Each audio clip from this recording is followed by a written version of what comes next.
usually after kind of junior year state meets and all that kind of stuff finish up, then we start to reach out. I mean, we have a set kind of general standards that we need. So, I mean, that's more so for kind of the masses that email saying, hey, we're interested in your program, all this kind of stuff. Okay, you're, off our standards, or we're not going to have a spot available or can't keep one, so on and so forth. We have about 170 athletes at any given point across all the event areas. So it's a big group, but the better and better the team has gotten. Both teams are ranked top 5 right now in Division II. It's certainly harder and harder to not hold true to those standards, I guess, that we have. Now, there's certainly in high school world, especially in track, I think there's a whole population of people that, they might run something close to the standard, but, they're from a tiny little high school with no coaching, or, there's some glaring technical issue that once it's fixed, they can flourish. Or, training age, especially up in the Midwest, training age, I mean, seasons are maybe only 12, 14, 16 weeks long. So, you're talking, if you're doing a sport before basketball right into track, your training age for track after 4 years of high school might only be like 1 calendar year, so, so certainly we're trying to get the best high school kids that we can. And at the national level, it's pretty hard to find a high school kid that can step in right away and have a big impact at the national level. And so that's where sometimes it does take, a year or two for them to feel that out and to see that. At the conference level, obviously, they can have a big impact for us. But, the transfer stuff is more recruiting what's already kind of been done. They've already proven they can do this. Or same things apply, though, like if they're from a small JUCO that, maybe doesn't have the coaching staff or facilities or anything like that. The 4-year JUCO or the 4-year transfers are, usually something, they even want to go to a bigger setup or something right. Quite fitting at the previous school, or it could be academically related, whatever. But again, I mean, I think we hold a little bit higher standard for, the transfer type athlete that has to be at a level that, hey, we think, you can be a top conference kid or a top national level kid. Where the high school folks, it's okay. We'll give you some time here, help get used to it and kind of adjust. And then, we don't deal with too many transfers out. We have a lot of transfers in, but, that's just kind of the nature of a bigger state school as well, with, a lot of academic options and, program success. So, yeah, that's just kind of the bird's eye view of it, I guess. But yeah. No, that makes a ton of sense. It's something that obviously that affects all the sports, but it's certainly like when you can a sport where you can actually, just like football, like you look at their production, you can look at right. Basketball, you can look at their production, track, you look at their production, baseball, you can look at their production and go, okay, they'll probably fit here. You know what I mean? Right. Like right away. And it has less to do with, sometimes I guess in football, we have a decent amount of football track guys right. have over. And, I think in football, it's more so, hey, you might look great on film, but hey, who you're playing or small teams right. that you're, whatever it is. Whereas track, it's just, you could be from a high school, big school, whatever. If you run this time, you run the time. Right. As long as, fully automatic and you got wind readings and all that kind of stuff, so it's not completely blown out of the water. But that's become a little bit more streamlined in this day and age versus, when I was coming up, you still have people kind of manually timing meets, and it's not really a thing anymore. So a little bit easier in the track world. But there's also less time I have to ever really spend on the road, too. It's a lot of film, send me your times. But again, a lot of the times any high school kid, we're going to reach out to them right. as well. And there's not too many that slip through the cracks and then they message us like, who is this person? I've never heard of them, because you're checking results and you're looking at lists. You're checking results. Yeah, I think that's a big difference. That is a big difference because you can just check the results. You have those 2 or 3 hubs that have all the results, right? So you can just check the results and sort it and get all the guys that you want and be like, that is that does streamline it a lot, and that makes it unique. I'm sure track's like swimming in from that standpoint, right? You get these numbers. This is what the numbers are. Yeah. And this, pretty much what it is. All right. So I want to dive into, speed developments, obviously, since that's what, one of the things that you really do. Yeah. And there's so much stuff like, and like I'm in these deep dark holes all the time. And we have so many guys on with our podcast that are speed development guys, track coaches. So you might even know some of the names like Corfist and Tony Holler and We've Yep, had them yep. all on, and they all. I mean, everybody in a certain aspect, obviously, everybody's in agreement. You want to run fast, you got to be doing things fast. You got to have a certain level of rest and get maximal output, to a certain extent, right? Like that's the kind of base core. And then obviously, in track, you're doing rank, record, publish because you're racing. So, Yep. talk about some of the fundamental things that you think can start to really develop speed in an athlete. And obviously, you're getting athletes that are, to a certain extent, pretty good from the get-go, but you're looking to, squeeze out hundreds in cases that will make all the difference between first and eighth. You know what I mean? And so, Yep. talk about that part and what are some of the core fundamental things that you see, and then we could dive into kind of the refinement stuff. Yeah, no, definitely. And yeah, I mean, I think there's a little bit of a stark difference between, I wouldn't even say stark difference. It's just, the high school versus college. I think no matter what level, there's great coaches, there's mediocre coaches, and then there's, poor coaches at any level. Right. And, sometimes, you might just be at a big school and doing some crazy stuff that, doesn't make a whole lot of sense, but you got a ton of kids and some rise to the top and so on and so forth. So I mean, I think in high school when you have very That's a good point. developmental years, I think it's really important to make sure that you kind of have a more wide ranged type program. But certainly, where the Tony Hollers of the world that come through, it's, in the colder climates, you might only have a hallway and all that kind of stuff. It makes a lot of sense to do more of just the short sprinting type stuff and not try to, shovel off tracks and do all that kind of stuff, just to run some tempo and whatnot. But I would say my general mindset, there's kind of the 5 biomotor abilities. So speed, strength, endurance, flexibility, and coordination. I think of them as kind of dimmer switches. So whatever you're doing, whether it's just a warm up or an actual workout or, just going to the gym and doing whatever, like the dimmer switches are all on in some capacity. If you're sprinting, obviously speed and strength will certainly be higher. But obviously it takes a great deal of coordination and flexibility to be at a high level or a high level sprinter as well. Technically, it takes quite a bit of coordination. So I think if you, first of all, just kind of think every practice that you have, a warm up, a workout, whatever phase we're in, so on and so forth, those 5 biomotor abilities should be present, whether it's in your week or your month or your day. And from there, then I think it's, we're a program that's going to do acceleration and higher intensity type stuff early on. We're certainly not going to do just, phases and phases of this quote base work. I think I build things concurrently, so I can build the neuromuscular system and sprint and do all this and build inter and intra muscle coordination and all these great things. But then I can also build the aerobic system through, sometimes longer warm-ups or just pointed tempo type workouts, specific endurances, so on and so forth. When I think then you think 5 biomotor abilities, then you have the energy systems. Yes, we're going to spend a majority of our time in, the CNS type work when we're talking about sprinting, which is, again, the ATP CP system and glycolysis and all these things. So you have to understand the sciences. But I think foundationally what a lot of speed development comes down to is actually teaching movements, why we want certain movements, why we want the body in certain positions, and give the athletes somewhat of a roadmap of, okay, to be faster, you have to put more force in the ground. How do you put more force on the ground? You need to be in better positions technically.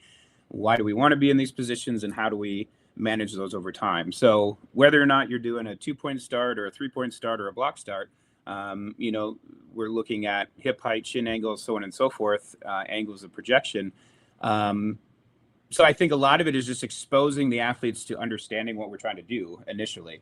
I think where a lot of people go wrong is, hey, we're going to do speed work, we're going to sprint. Okay, cool. What are the distances? What are the times that we're trying to hit? What are the rest ratios, so on and so forth, to be in this category? Okay, great. You have all those checked off. Now let's just have your kids sprint through, but they're doing it just technically terrible. So it's like we're kind of scratching the surface of speed work, sure, but we're not really actually focused on developing speed if we're not focused on technical. Velocity itself is just kind of 2 numbers, stride length and stride frequency. So how much ground we're covering with each stride, and then how many steps per second we're taking matter greatly. So if you have somebody that's kind of running or sprinting with, anterior pelvic tilt and everything's kicking out the back and all this other stuff, not only is your frequency down, but your length is short, so if we would just fix them technically and get them to be a little bit more upright and tall, have a little bit more front side mechanics, put a little bit more force into the ground, so on and so forth, stride length will improve, stride frequency will improve. Those numbers multiplied by each other is literally your velocity in meters per second. So I guess no matter what, instead of just doing a ton of mindless sprinting, I first teach the warm-up. I teach positions. I teach basic sciences to the kids as far as, biomechanics and why physics matter. That's awesome. Because if we can fix technical issues, kind of the root cause, all the symptoms later on, and, I guess if you fix the cause of it, all the symptoms will fix themselves. So if we fix technique first and focus on that, we'll deal with a lot less issues down the road, and then we'll get a much higher peak. So even if I get a kid that's from the portal, they're very good, there's still things, no matter what, technically, that we need to look at and make sure that we check those boxes. We can do that just through video review or testing or, whatever. There's a whole gamut of things you can do, but it depends on what level they're coming in at. But even if you have the top Power 5 kid coming into your program, there's always something we can address. And it's not just mindless sprinting. So even the folks that, kind of do all the rank, publish and record and all that kind of stuff, I think there's been a bit of a mindset shift with that as well. That technique is also very important. A decade ago when that started kind of coming in, it was like, okay, you're doing all this stuff, but technically we're not doing anything right. It'd be like if you're shooting a free throw and you're shooting it with two hands, or you have a quarterback that's throwing underhand, it'd be like, well, obviously you would fix those things. But in sprinting, a lot of the times you see some kids sprint and you're like, oh, that's just kind of how they sprint. And it's like, well, no, like it's a skill that we can fix, Right. Coach, quick coming when you get most of your athletes, right? Like, whatever, however they come in, is that eye-opening to see how many of them really need to be tightened up in the world of technique and how they run and all of those kind of things? Like, is that obviously, I always equivalent, like, hey, you can't build a house without a really good foundation, right? So even for me as a high school football coach, like, we're going to start every single year with the most basic of basic tech, stance start, like things that I call it coaching in crayon, right? Like I want to start there so that, look, I know this guy can do it, or I don't know if this guy can do it, but we're all going to start at that same point A technique wise, so that one, like they get that foundation to build on. Two, I know they're all going to do it the way that I'm expecting them to do it. And the standard is there because we know that there's a million ways to do it right, correct. You know what I mean? Like so many guys they're now so influenced by so many of these quote trainers in any sport, right? They're everywhere, right? There's social media guys, they go to this guy, they develop habits that become the norm. How, like, when you get those guys in, is it, and they, now you take them back to this, hey, here's the baseline of what we're going to do. Right. Is that eye opening to you about how many of those guys? It's like, wow, he got to this point doing it this way. Let's clean some of this other stuff up. Like, wow, that ceiling can really go to a whole different. I mean, it has to be eye opening. That's some of these guys that come in here. Well, and again, in a perfect world, we want everybody to come in and just clearly be technically sound and so on and so forth. But I think a lot of even track recruiting is, finding the kids that aren't technically very good, but still are performing well, because then it's, hey, if we spend some time fixing this, then, your ceiling can probably, get much higher. We can get to a much higher level. So, and I don't think it's often a fault to any high school track coaches necessarily. No, not where I wanted to go with it, because look, we all know, like, look, no, the track 100%. Coach might actually know track or whatever, or the assistants are just another guy in the building, or you know what I mean? Chaotic. Like, I think it's a little bit more chaotic in the high school world, and I think also club track has taken off quite a bit more too, especially in the bigger metro areas. We have a couple of alums that came back to the Twin Cities, and they have some of the bigger clubs now, and we've done a lot of recruiting out of Milwaukee, which has a strong history of clubs. And, I think sometimes you maybe expose yourself to the club setup just because it might be a smaller group. You might get a little bit more time, but it's also just you're in the off season of the high school season. So you're just getting more time in the sport as well. I think social media can be a decent place, as long as you're sifting it out. I think you got to do some homework. good sources out there, but there's people with 500-some-thousand followers that everything they post, it's like, what is this? Like, yeah. Well, that's why they have that, right? Because people want the chaos, they want the clickbait, right? They're willing to look at that kind of stuff, right? So they're just looking for an answer without kind of understanding it, and that's probably the one thing. I'm pretty active on social media, and it's you post something and your DMs just kind of fills up with anything hurtling wise, like, well, what's the spacing? What's the spacing for these hurdles? And it's like, my answer is usually like, it can be whatever it needs to be to get what you're trying to get, like, Right. you want more horizontal projection, if you want more vertical, just to focus on technical stuff. So you have more time in the air to just focus on stuff. Like, there's plenty of things that you can adjust, and, you're not necessarily just having a drill in a vacuum as far as like it has to be this exact setup. There's always going to be a bandwidth of what you can do with a singular drill. So I think in the development world, though, there's foundational positions, and there is just kind of things you must do and be able to do to then find success in any other event in track. I don't think you're going to be, a phenomenal receiver if you can't sprint well, in the sport of football. And it's always kind of funny too when you see a high level football player that technically they're running terrible, if they're running, they're on a, they shot through the hole, they're running 80 yards for a touchdown, and it's just, man, their form breaks down 40 yards down the field. It's, wow, but then you see somebody that technically sprints well, and it's like, okay, maybe they have a little bit of a track background. So I guess that, McCaffrey's kind of the one person that everybody talks about, because he does a lot of track-based training, I would say, where he spends more time technically sprinting. But I guess to go back to your original question, it's just there's things that we have to be able to check the box that we can do. And those are kind of the pillars of where we then can go to. So we spend, it only takes one practice and doing a warm-up, like a kind of more of a pointed sprint drill type warm-up, to tell kind of what your issues are, and sometimes it's just a coordination thing and we just need to do it more often. And, we might be doing this warm up or a type of warm up like this every third day or every second day or whatever. So over the course of a 37-week season, we're going to find success no matter what.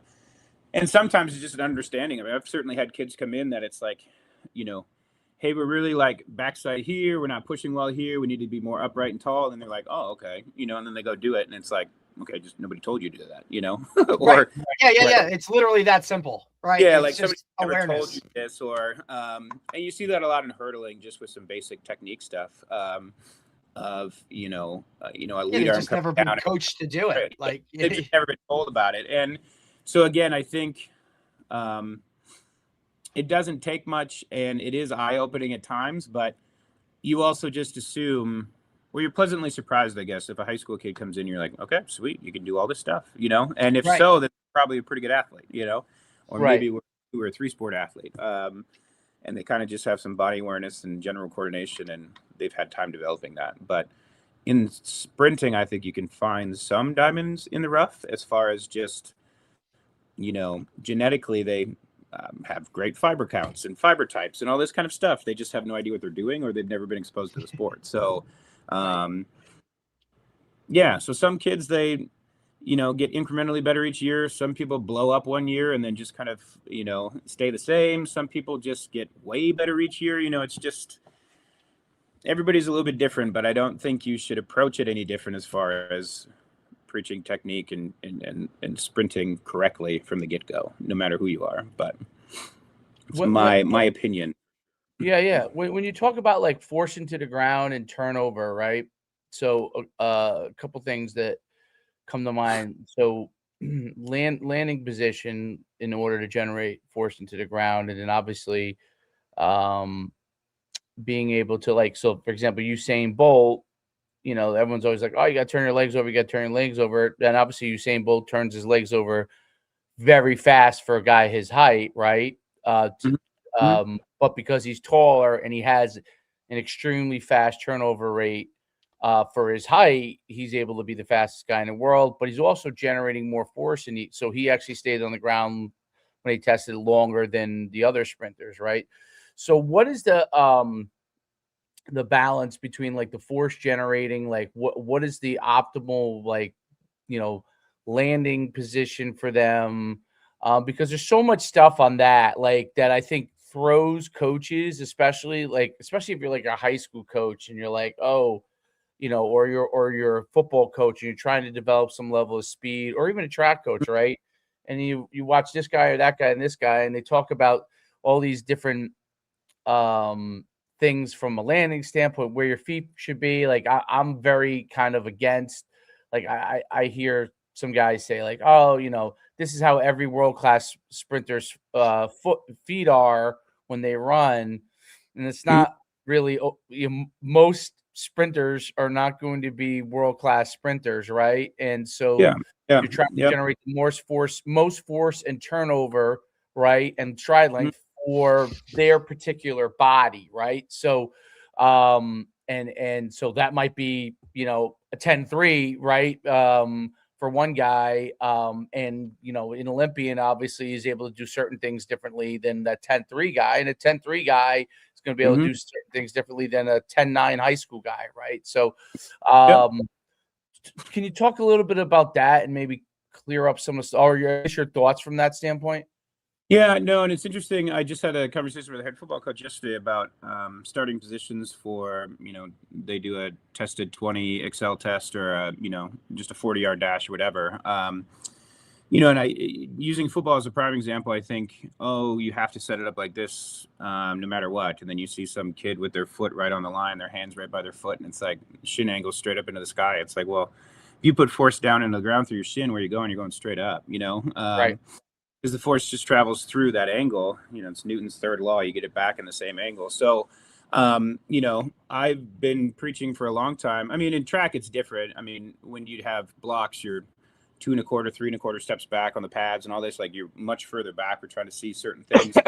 The 40 is definitely more frequency based because it's short, so, right. But you still need to be in a position to project and cover ground off that first step, because just turning your feet over really fast doesn't make you go fast necessarily. So, and I guess the idea of, like, you'd mentioned a race, a 10-3 race, 10-3 can look a lot different depending on who you are. You could get the same outcome, but, if you got a Usain Bolt who's 6'5", 6'6", versus Christian Coleman, who's probably 5'8", it's going to look a lot different. And so that's why I don't, I see on social media all the time, like these gurus of the 40, this and that. And it's like, talking about step counts and like you want to get your step count lower or step count higher or whatever it is. It's like, well, this could totally change if you have a 6'9" lineman versus a 5'10" or a 5'6" running back or something, So it's like, you can't approach. In the track world, at least, in sprinting in general, there's the two metrics, stride length and stride frequency. Each person has a range of stride length based off their leg length. So you can, like, all my kids, we have all their leg lengths, their greater trochanter length. So from the bony part on the outside of the femur down to the ground in centimeters, there's a multiplier. You can get a range. So, Usain Bolt, when he ran his fastest times, he was covering 2.7 to 2.75 meters with each stride, where Christian Coleman's just over 2, but right.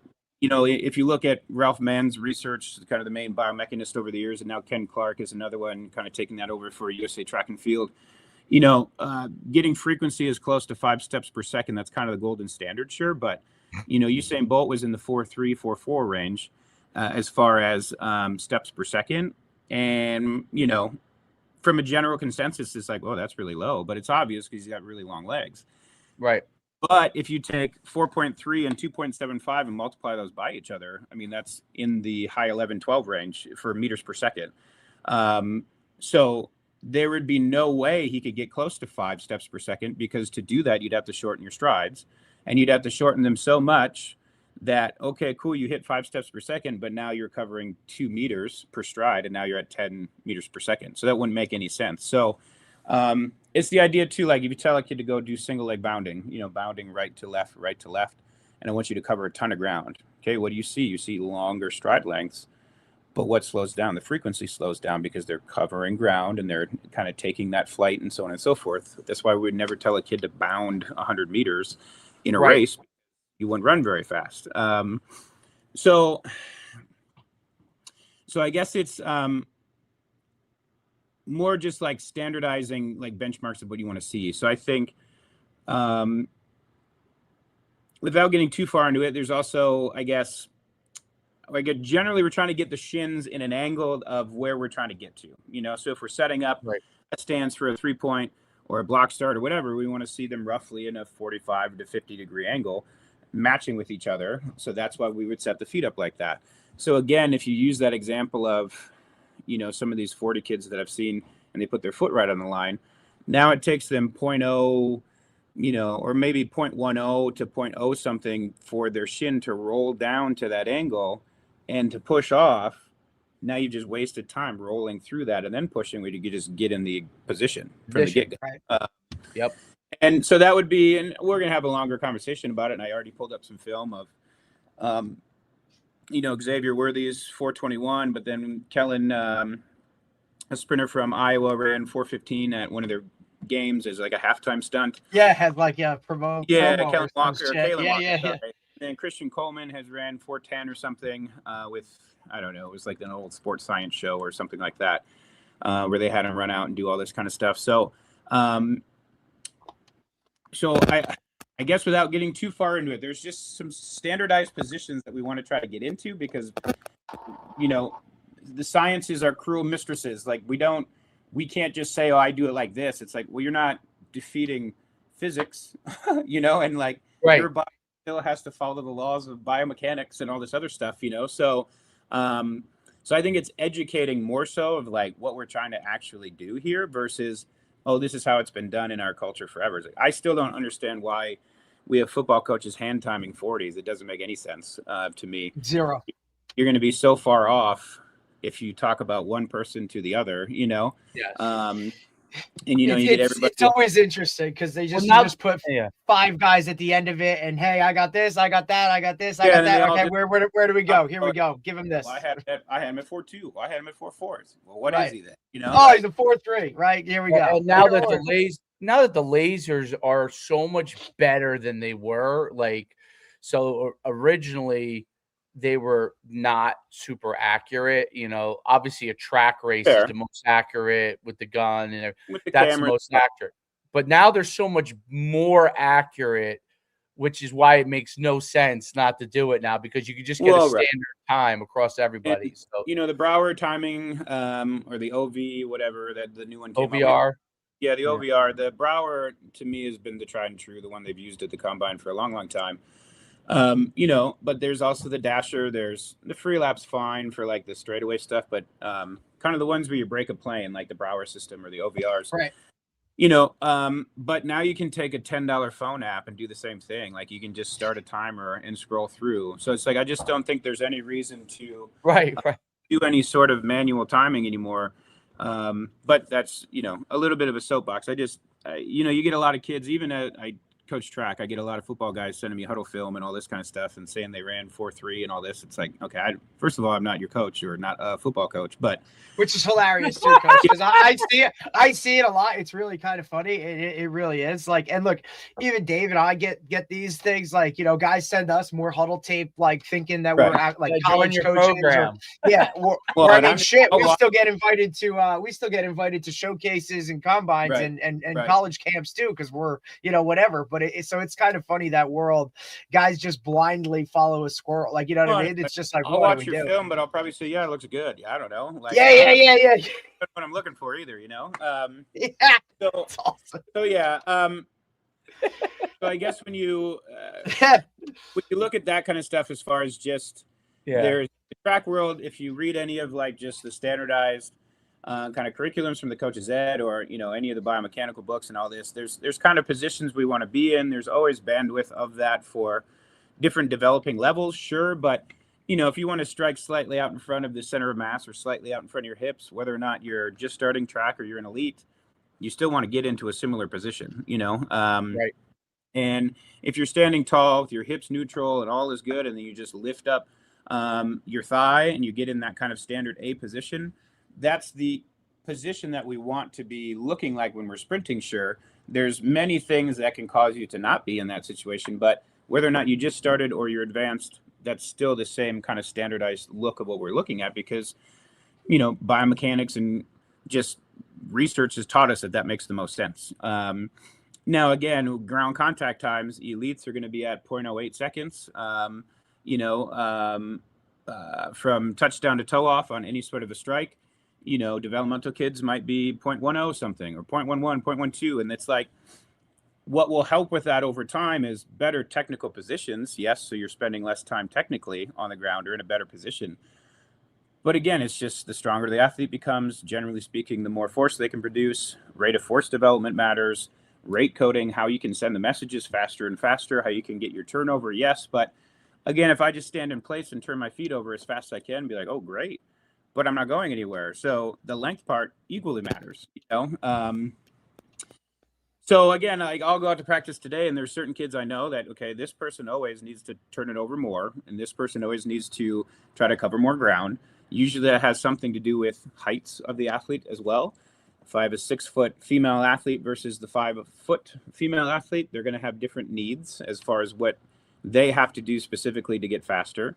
You don't cue them the same way as, okay, 6-foot athlete, you have to turn it over faster, because the 5-foot athletes defaulted to turning it over because they have shorter limbs, so they can turn it over. So that person probably needs to cover more ground, which is the advantage of the tall person. And so that's why it just gets to this world where it's not one size fits all, unless you're talking about starting position when we're trying to get those angles, Right, shin angles, right? They have to be at a certain angle in order to have the most. So there's always going to be a bandwidth of any metric, right? But I think there's a huge range of technical differences that we're trying to teach, whether it's developmental or elite, but we're just understanding of what range we're in within that kind of bandwidth of performances. Do tools like I don't know if you have like a 1080 machine or a T Apex. I have an Apex. Yep. You have an Apex. Okay, so talk about how you use that, because people, I get asked this. Even my sons are youth athletes, and but like I'm in an area where a lot of people are pretty driven. So Sure. As I am, and I have a track background. I was a really good track athlete in high school, and I played football in college. My father's still a track coach to this day at 85. So it's but the T Apex. So people, again, just like you go on videos, you see all these people using it for these kind of things. Yeah. I'm most curious, like between overspeed, variable resistance, and like normal regular resistance, like where do you see the most help on something like that? And then can they replicate that without a T Apex machine? Sure. Yeah.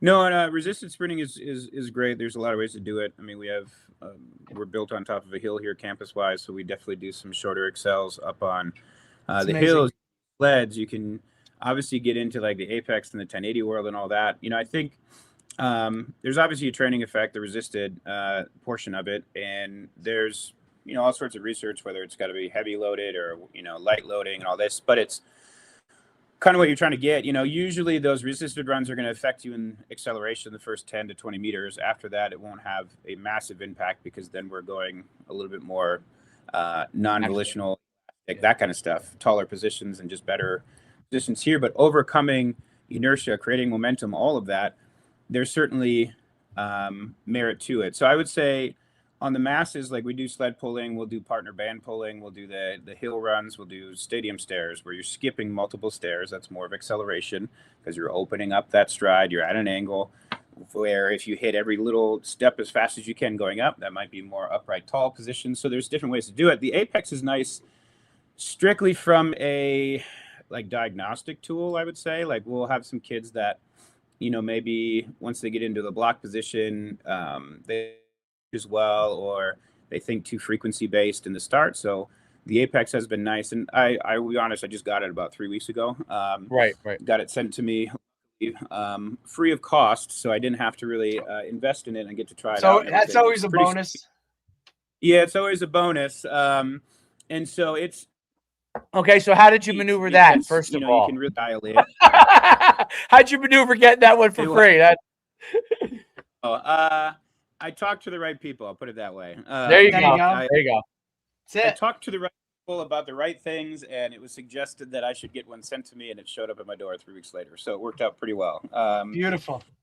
So it is cool though, because you can be a little bit more just dialed in with it. I mean, you can go to the specific setting. I want this many kilograms or this many pounds of resistance. Again, I can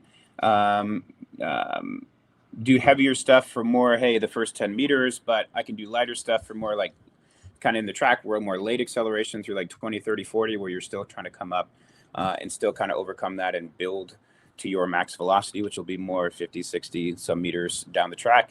You know, I'm going to eventually use some of the overspeed functions. Like, it takes a little time to get all the functionality figured out on it, but overspeed can be nice. Again, it can be controlled. You know, like, I'm from the generation where, hey, strength coach says show up at 6 a.m. Okay, we're gonna be here. We got these long elastic bands, and one person runs, and pray to God that you can hold on. Yes, right. You're doing overspeed, being pulled by somebody else, and it's like, well, geez, a lot of this is just braking mechanics over and over because you're just trying to stay up. And so I think it's nicer you can dial it in. Hey, I only want a very small fraction of assistance, and so the machine will dial that in and it'll do it consistently. You can also do some varying things. So it's a safer way, I would say, to do overspeed. But overspeed for me, I don't do it very often because overspeed is the icing on top of the cake, in my opinion, because if you haven't technically figured out just positions, you haven't worked acceleration or max velocity or general speed endurance type stuff, doing overspeed is a little bit of like, okay, we're trying to get to the end of the book before we've read it all, kind of a thing, overspeed can be an assistance to expose yourself to things that you can't create on your own. Yes. Just as you wouldn't start with a 4-foot high box drop, you would start with, 6 inches a foot and work your way up a progressive. Right. So I see some people doing overspeed, and it's like, bro, you don't even know how to sprint yet, Right. And so it doesn't necessarily help you, because again, then you're just contacting out way too far in front of your hips, and now it's just you're braking the whole time. Well, it's funny. I heard Chris Corpus say, and I was like, I don't know about that, but I guess his theory was that, like, if you have the right level of overspeed where it's just enough that they're pulled at a certain, he said that he's seen that they start to self-correct some of the mechanics. But if it's too much, obviously it puts you in a position where everything falls apart. Well, no, I mean, I would say it self-corrects in the world that, okay, now I need to recover my limb a little faster to be able to right. this speed. Sure. But again, that's going to be for somebody that's actually been able to sprint and do some things beforehand. It's not just for the club world. Hey, I'm going to attract somebody to my club by saying I have apexes and we do overspeed. Well, cool. Right. Like, on your overspeed. Yeah, that wouldn't make any sense, I guess. Right. And again, I would see that too, like sometimes, like just dribbling, like the dribble ankle, dribble calf, just doing some cycling things to kind of learn some positions. Sometimes, honestly, there's drills that if you try to do it a little bit quicker, you do kind of get it right, versus if you're trying to really slow it down. And because some of the things are reactive off the ground. So if you don't have that pop, it's harder to put yourself volitionally into these things. So sometimes with dribbling, it might look really weird if you're doing it kind of slow. But then, hey, let's quicken it up just a little bit. And then, oh, it's starting to take shape here, So I would be remiss to say, hey, you have technical issues, let's do overspeed and it'll fix itself. But I think there's obviously merit to that in the fact that if you have somebody that's accomplished, okay, let's turn it up a little bit and force you to go faster. Just like in hurtling, we always use reduced spacing. I might use lower hurdles because I'm trying to get you to fly faster through this 3-step pattern to teach your body to be able to do that. Yeah, you're always trying to do that, but that's more on the upper end, I would say, of ability levels, No, that makes a ton of sense. It's I'm sure also overspeed has to be staged to a certain extent, right? Like distance wise, like you're not that, you could use, getting them used to certain, 10 yards or 10 meters before you start them to, 30 meters, 25 meters. I got two more great questions. I don't know if Derek has. First thing is about I don't know if you hear any of this stuff on like fascia training. You know what I mean? The fascia, which is like tendons, the Yep. tendons, Yep. and the Muscle coat. correlation to Yep. that to speed. Like, is there anything to that? First of all, that's my, obviously you want your tendons to be stronger. I get all that. But is there Mhm. a correlation that could be developed? Is that really more certain level of that genetic? Is some of it, yeah, you could develop it, but it's not going to make the impact that you think it is. I'm curious your thoughts on that. Yeah, I guess, fascia is the coating around, obviously, the muscles, tendons, ligaments, all that. I mean, so it's just, I think I'm sure there's merit to it. I would say in my world, though, like all of that stuff is going to be trained concurrently while you're sprinting. If you're sprinting correctly, being in better positions, like you're going to get You're going to loading of get that with it. all that. Yeah, I mean, all of that stuff will be loaded. I mean, there's certainly different things that, I've read a couple great books on just fascia kind of stretching and different ways that you can kind of help realign that fiber. It kind of get not gummed up, but it's like it can, it's like a casing on like a hot dog, like it can pull Right. in certain ways, sure. And so there's some different ways that we can help loosen up, but it's like, okay, we also have to hydrate. We have to do all this stuff. So I Right. think it's one of those things again. Oh, I'm so worried about this fascia stuff, and oh, we're doing this for fascia and blah blah blah blah blah blah. It's just kind of a fun word to say when you Yeah, could yeah, just yeah. add as a product of a lot of other things, Well, dynamics. they do these studies, right? Like, so this one guy's done this doing the study. It's getting ready to be published, where he believes that that's a bigger portion than people realize as far as from a development standpoint. And I think I think the battle that's going on, and you're probably in it to a certain extent, in definitely in the sprinting world. The strength development versus the overall speed, sprinting, tendon, being able to have that pop like development. Is there obviously there's a certain level of correlation, no doubt, between strength Mhm. and speed.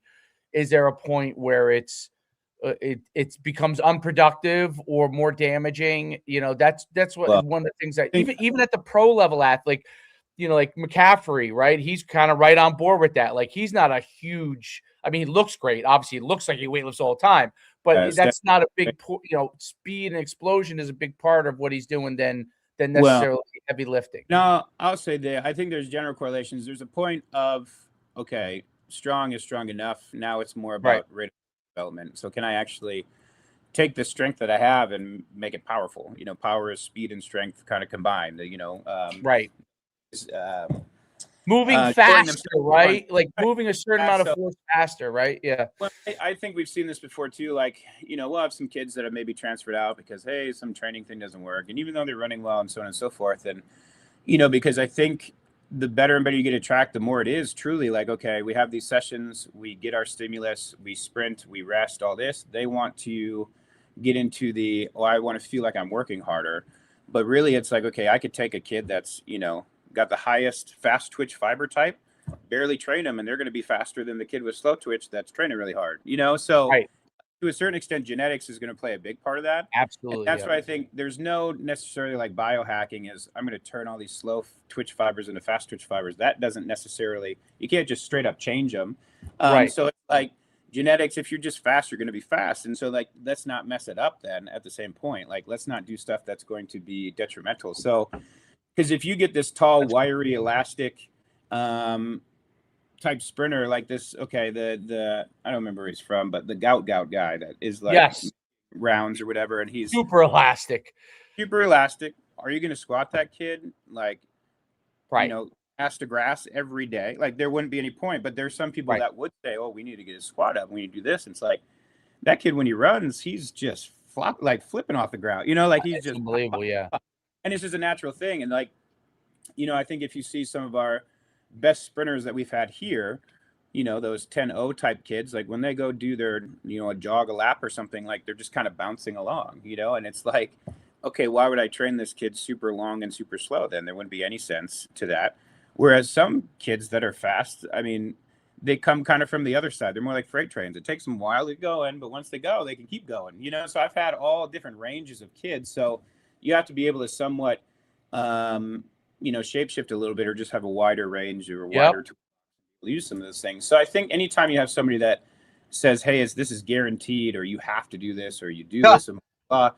Or they use just rogue examples, like, well, this one person, Right. look, The there's 1%, the under 1% of humans that have done it's this. like We see it a lot with football where guys compare themselves. Like, the train a certain way. Danny Amendola, or what? Not Danny Amendola. There's some other guy back in the day that trained this certain way of these certain guys that did it forever. It's like, well, why is there only two of them then? And it's like they were right. both. Why, if they had the success with it, why wouldn't everybody be Archuleta, Adam Archuleta. You see all the Adam Archuleta stuff. So like, and especially recently, since that stuff's been out a lot more. Well, right. So we're doing plyometric training, and we're doing sprint Right. training, and we're doing all these things to make ourselves more explosive. And like, well, variable explosive stuff is so obviously there's a difference between developing a certain level of explosion and obviously being a 100-meter dash guy, right? And they're different. So different. Obviously, there's similar qualities, but like the ability to develop explosion and variable training to develop that stuff obviously can help over long periods of time. But I think when people, listen, you have to run to get fast, but you could do different stimuluses to try and poke the bear to get faster, right? So, like, I mean, one of the best things we can do for like hamstring injuries and stuff is, okay, we get them moving, but low-level plyometrics, and can we do dribbling, and can we do things that are still explosive or still getting some sort of a CNS response, because that's going to help versus you just sitting in the training room for a month and just hoping it heals itself, right. So, but I think when you see crazy stuff like the people in the pool doing the Twitch training and stuff like this and all this, like, this is what you have to do to be able to get better. And it's like, well, all these people in the pool aren't very good athletes, so it's like, I don't get what we're trying to do here then, there's always going to be somebody better that does something different, so I think if you just stick to the principles of it, then you can get at all the weird stuff after, as like, again, icing on the top. But if I tried to bring like this fast Twitch training to my group, I'd get laughed out of the track. I'd be like, what do we do? They'd be like, this is the dumbest stuff ever. And I'd be like, well, I agree. Like, so why are we trying to do it? So, and I don't want to get too soapboxy here, but it's like, we try to get so far away from what truly matters because it's, again, a social media thing. I can get more likes. It's clickbait. Yep. Yeah. So it's like, we have to know that there might be merit to this, sure, but we don't start at these things, and there's certain people that are doing all these like different things with ropes and blah, blah, blah, and all this. It's like, okay, but can you get into actual technical positions that make sense? And can we repeat these positions over and over again? Are we getting more coordinated? And then we can worry about this stuff later. It frustrates me when it's like, a kid might transfer and say, oh, I just didn't feel like we were doing enough. And then, in the fall, they're just running a bunch of long, slow stuff, squatting the house and doing all this, and then they don't get any faster. It's like, well, you got your wish, like doing more stuff, but did you get any faster? Like, I don't. Right. So what was the point of all of it? Like, just doing the work is not necessarily going to give you results if you're not doing it correctly. Right, because you got to have a certain level of maximal effort to change, to start to get changes that neurologically will help you to get faster. Yeah, I just think coordination is the number one thing. Yeah. Okay. Yeah. And Coach, are you under the, when it comes to your athletes, right? One of the questions I have is obviously at what age, right? And you're dealing with college, so that's a little different in the maturity aspect of it. How young is too young, right? When it comes to the level of technicality, right? Can you teach a middle school kid some of these things in terms of technique? Because look, the best thing is, you're looking at middle school kids and when they're running around, you're like, oh, that one looks like they can run, but this one's over here. They're dealing with like, puberty, and now they're in the third shoe size within 3 months. So you understand some of that, but how technical can you get in terms of this is something that's really going to stick with them and it's going to help them and benefit them? Yeah. I mean, I'm by no means an elite mind in like the youth world. But I have a 6-year-old son, and, I think one of the best things that he does, he loves riding his bike. He loves crushing on his bike. He likes rock climbing. He likes things that, are just generally going to, I guess it's more play based, I guess, right. It's like, been fun to see him. He developed the rotational engine, right? The rotational engine of the body, and just, right? Just overall body movement, right? Well, and every time we go to the gym or every time we go to, go climbing, he gets higher up the wall. He gets more confidence, all that kind of stuff. So I think as a Phi Ed guy, there's plenty of things. We were teaching coordination, just basic level skipping to kindergartners. Step Yeah. hop, step hop. I mean, it's just Fucking them jumping understanding jacks. a little I mean, bit shit. more about, yeah, I mean, awareness of their body, but it can be play based. Like, it doesn't have to be, okay, we're going to get in our lines, we're going to do all these. Yeah. No. And look, if there's one thing we've learned as the younger the ages we get it, the more you have to make it play based or competition based or something. Like, we're not lining up doing sprints where, it's a relay race or it's, you know what I mean? There's got to be some type of play to it, right? Look, shit, even my high school guys, dude, like you put it in a competition base, like, dude, they're just going to run faster. It just kind of is what it is. No, for sure. And I think there's something certainly to that. I think in the youth world, gymnastics can be phenomenal. Let's just go to this cool gymnastics spot, and we're gonna walk. My niece does it as a second grader, and it's unbelievable to see what it's done for her, strength wise, body wise, just confidence wise, overall. Like, hey, I can do this now. I can do that. I mean, my 2.5-year-old worships getting on her little gymnastics mat and rolling around and just trying to figure out all those types of things. It's really done a lot for her overall development. Because again, the young ones, like 4, 5, and 6-year-olds, they're just gonna think it's cool if they can like balance on one foot. They're gonna, hey, check this out, I'm balancing. Yeah. Like, okay, let's just put a 2x4 out, and can you walk across like a balance beam? And got it all.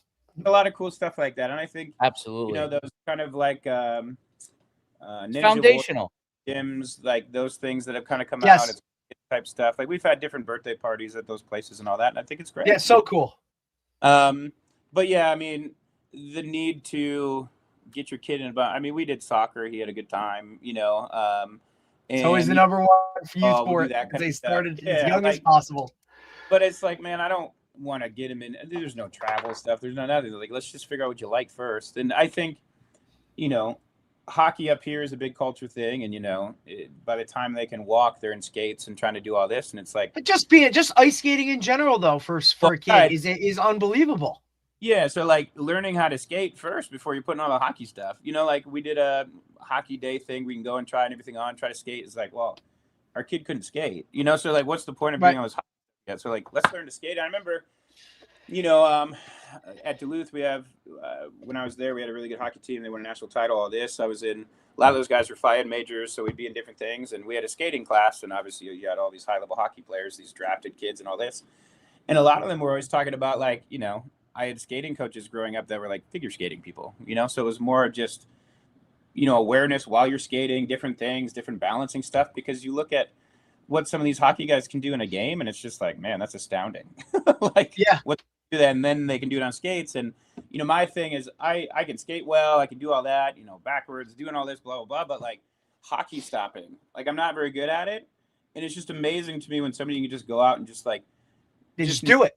Just kind of like really slow, and it's like, man, that's just not a skill that I've really ever been able to do well. And just stuff like that is like, I could practice that for days. Well, in comparison, it's the same thing for like, you have a football guy that like you're asking him to do all these football skills, yet he doesn't know how to run. You know what I'm saying? Or change direction or make a cut or this or that, or use his body when it comes to throwing his hands up and catching a pass, like those things all translate. I remember playing high school football, and it always made me mad because we had a very good team. We had a lot of great skill players, but every Tuesday, Wednesday, we did full-on tackling, and it was just injury after injury and after injury. And so you start 5-0, we end 5-7. It's like, well, what was the point of any of this tackling stuff? Why wasn't health put at the forefront? Or like, why are we crushing everybody every week to make them tougher? Okay, sure, there's something about like having that mindset at times, but it's like, man, every Tuesday, Wednesday was full live hitting. And it's like, we would have been so much better if we were in shells the whole time. It's something, listen, it's what we talk about, with a lot of these guys that follow this, basically the Tony Holler model and, this sprint-based football where it is very, very light contact, right? It's very minimal, that stuff during the week because you just want everybody healthy on Friday night. And it's, we've had teams like, in the last 2 years, the roster they started with is the roster they finished with in the state championship health-wise, other than some other, freak bone break issues that have nothing to do with the health aspect, you know what I mean? Or sprinting or any of that kind of stuff. It's more of a base of that. Keep guys healthy. On our team, I can remember the kids that were just going to hit you hard no matter what. Like they didn't even practice. They were going to they just did it. So it's like, you knew those kids. So I was like, I don't need to try to go tackle these people. They're going to crush me, you know? So like, so it's like, I don't know. I think in high school, it's more about, because you are still developing. In college, sure, the top level, high level college stuff, yeah, sure, there's probably going to be some toughness, blah, blah, but also they have 120 people at their disposal at any point. So, I mean, it's a little bit different world, but I would say Indiana kind of made it a little bit more of at least like a forefront thing. Like, okay, we're going to make more of a point of health and shorter practices and, you know, less time here and so on and so forth, because you'll get so much more out of them on game day. And so that's why, like, in championships for us in track, like, it's really some pointed workouts, but it's like, man, we just had a big double meet weekend here, or a 2-day meet. You guys ran 2 to 4 to, you know, 2, 3, 4 events over 2 days. You know, Monday is going to be more of a general strength. Let's just get in and do some circuits and that kind of stuff. We might hit it on Tuesday a little bit, but then we are going to be in the pool. We're going to be prepping, and then it's pre-meet, and we're meet. You know, we have a meet again. So it's like I had 27 weeks leading up to this to get you ready to roll. Now it's all about just you being healthy, because what's the point of you being at nationals if you're all taped up? But there's schools in our conference that, you know, by the time they get to conference, crushing those guys. Be here. You know, none of these kids are going to matter on this list because they're all injured. Right. And then what did you, you know, oh, I made these kids tougher? Like, I don't. Yeah, it makes no sense. Not tough at all, but you run hard and you run fast, then cool, you know? Like, we just can't run you as much then, you know? And it seems so logical, right? But it really isn't. It's, you know, we talk about it all the time about how, like, you kind of coach the way you were coached, and the style of coaching across the board when it comes to sports used to be that disciplined, militant, do this, you know, and don't question any of that. And guys are very timid, I guess, to go away from that, since even majority of parents view coaching as it should be a certain type of way, or whatever. The players coach sometimes has almost a negative context, as if, like, you know, you're just like rubbing elbows and we're out here, like, you know, we're friends and all those kind of things. So guys are timid to do that. Also, you know, when something's new or innovative, or, you know, nobody's done it before in the limelight, guys are they're unwilling to do it or take that risk, because everybody's so worried about what it looks like, job security, you know, you got pressure from parents, administrators, you know, the history of the program or what it used to be, right? But if Now, they're not educated either on it. So, like, research, like, I think one of the big things that's tough for sport-based coaches versus, you know, obviously track coaches, which that is your sport, which is speed and running. The tough part for them is they have so much time. They got to focus on the sport aspect of it, right? Getting ready for a game, that they probably research that to death, right? Like, just like you're going to research to death hurdles, you know, sprinting, right? You're going to research that stuff to death. You're going to figure out what you think works, what doesn't, and you'll experiment a certain amount, right? I think football coaches or any sport coach does that same exact thing within their sport. What happens is, because running is such a big part of almost every sport, they don't spend a lot of time researching that. And what happens is they kind of think lifting and I'll just sprint them will get them enough to where they're going to be functional, and kind of let the stuff they learn in their sport take over. And that works there is an extent that works for them. But what happens is the best teams, those coaches are making sure either they are doing it or they have someone that is knowledgeable in that area doing it. Fair. And that's perfect. I mean, our sport of track is it's physiology. Like, you have to kind of have that backing. You have to understand that stuff, because that's what we're trying to do. There's certain people that don't. There's many people that don't. And those might be more the motivator one or whatever. Like, there's certainly a split. Like, there's coaches that are very successful in track and field that don't know a whole lot, but they can motivate the heck out of you, and they can get you to run through the wall. You might be doing some crazy stuff, but you run fast because you're going to do it because you're motivated. And there's other ones that try to be they're very, very dry personalities, and they try to be too technical and do all this, but then you don't get any motivation, you don't get any drive. Correct. So, and, you know, I think in team sports, there's a lot of other stuff. There's the X's and O's, there's plays, there's scouting, blah, blah, blah, all this stuff. So, you know, that's when, okay, we'll worry about all this conditioning stuff, when we get our strength coach to come. But it's like, well, yeah, you just crushed him for 2 hours though in practice or something, you know? So Right. so I don't know, like, Exactly. and especially in college, like the tournament thing still works, but you know, kids can just transfer now whenever they want. So it's like you Yep. also have to conform to the new nature of it, because you see a lot of successful coaches in the old setup. And I'm not saying Saban wouldn't have been great at it, but he was a very tough coach and all this kind of stuff. But they couldn't transfer as easily back then either, you know. So you had a little bit more control over that. And whether or not it's good or bad or whatever you think, it's the nature of it. So if you want to keep your job, you want to keep having success, then Right. there's some sort of a conforming to that. And that's going to the high school level now too, as well. So where, in certain states, I mean, it's coming to our state too, in New Jersey. But Mhm. like in certain states, guys can, like Florida, that a football player could play here Yep. 1 year and be over there Shit, the next next. week he could go. So he could be the next week he could be Right, at someplace else. Yeah. right. Especially So there does become a balancing act sports. there on what's that? Mhm. I'm sorry. I was going to say that's also with, like, you know, the IMGs and the Montverdes of the Right, world and all right, right. go from There's private school to school and all this kind of stuff, or boarding school, whatever it is, you know. And Something to be said for that. yeah, and it's like, you know, it's still funny though. Like, you know, we've had some of the USA track and field classes at the IMG Academy and stuff, and it's like, okay, like you go down, and it's like you watch football teams and all this and all that, but then you see a lot of kids walking around like, man, parents are paying a lot of money for you to be here, and it's like You're not just getting everything. do this back home in your other gym, you know, like so whether or not it's good Well, or a bad, great it's coach can be a great coach anywhere, right? yeah, it's more eye opening as far as like, you know, what people just assume is going to help their kid, and it Right. might, you know, sure, sending them there, and it might change the mindset and just being around more elite people, but I guess it's kind of the old Rocky thing, like, you know, Rocky's in the middle of the woods in the, you know, training, and Right.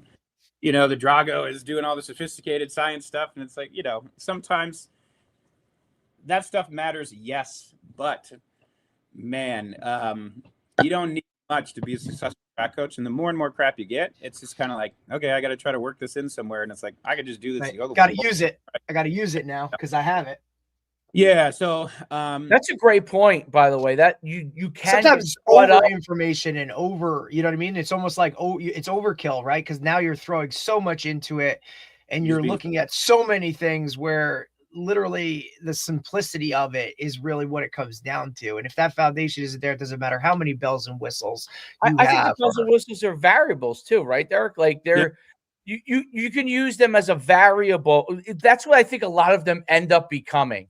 yeah, Like It shouldn't be if the staple. It's just something that you add on to it, or it's you a can, variable, yeah. or like To Coach was stimulate saying, something. if you have to have this, and then we get to this, right? Like I look at so many quarterbacks want to be able to be the Patrick Mahomes and throw across your body and do all of these things that literally only Patrick Mahomes can do. Yet that's yeah, where you want to start practice, or you want to start your workout doing these things. But again, like, but you can't throw a simple 5-yard hitch, like you things can't like hold that. the lunge Right. for Or the 30 seconds. mechanics, like you talked You know, about it, like Coach. you Like can't if do any of that stuff. Well, and again, I mean, at that level, like the Mahomes, they have, you know, private performance coaches that are putting him through the ringer as far as being able to do all these biomotor ability type things. Right. So then you can do the crazy stuff, you know? Correct. Like, but at some point, he's still like he had to master this before he got to that. You know what I'm saying? Or some guys, like you'll never get there, right? Just because it's just what it is. Like he's the and the you know, under 1% of what it is. and But I don't know because I don't that's know what how we see the serious most it of, is, like it's the baby difficult. Gronk guy, you know, that Oh, he'll post a training video and it's just like, what are you doing? You know, like you're doing these Yeah. weird box jump things where you're in this deep lunge and it doesn't look right and nothing's right, but it's like, you know, we're getting after it today. It's like, okay, it sounds good. right. Is, But you got Well, the but you got accumulation a of million work. likes and you went It's more- viral, right? Like so It's you're more good. that like when Baby Gronk is pretty good at some things. I just think it's more the fact that this kid is always working, and a lot of kids are not. And eventually, as other kids start to work at that level, you could also find hundreds of it kids evens that out. Yes. that can, whatever he's doing way better, you know? And I Correct. look like even like I think some of the most amazing athletes are like elite level soccer players, you know, with just Yep. how they're controlling the ball and while they're doing all these crazy physical moves and just the amount of discipline they need to be able to put their bodies in certain areas and this and that, you know. And then it's like, you know, when Ronaldo had that ridiculous header where he was like so far off the ground and all this, then they're like, well, this guy could be a 7'9", 7'10" high jumper. It's like, well, no, But in a game scenario, and when he needed to load up and do it, he can jump really high. But that doesn't mean he's going to just be a high jumper per se, you know? Right. So it's just really interesting. And on the other end of that, coach, like I say the same thing with some of my athletes. I'm like, you know, like a guy will come in the weight room and this guy's broad jumping or he's whatever. And I say, yeah, he's a great shorts and t-shirt guy. Right. But when you put him in a helmet and shoulder pads, like it doesn't correlate. It doesn't translate. It just doesn't go. You know, some of our best kids that I've ever had, you know, D2 record holders, you know, we had some hurdlers that were the best hurdlers across all divisions at one point, you know, some of the testing stuff, like they don't even like doing. It's just like, well, I'd rather hurdle. I just want to play. Yeah. I just want to go run my race, you know, like go focus on some stuff because, you know, a standing long jump will only tell you one thing, like how far you can standing long jump, you know, how much power you might have. Sure. But yeah, so I think it's good to have norms and see progression over time, but just because I don't even remember who it was, but the random dude at the combine that one year that jumped like 12 feet or something in the standing long jump. Byron Jones. Yeah. Right. So I couldn't tell you if he's ever made great plays. I have no idea, but but you know, he did that. Well, there's actually a theory on it. So he actually started out very good early in his career and had a bunch of injuries. And he just came because he's retired. He's from where I went to college, UConn. Okay. So where I played ball.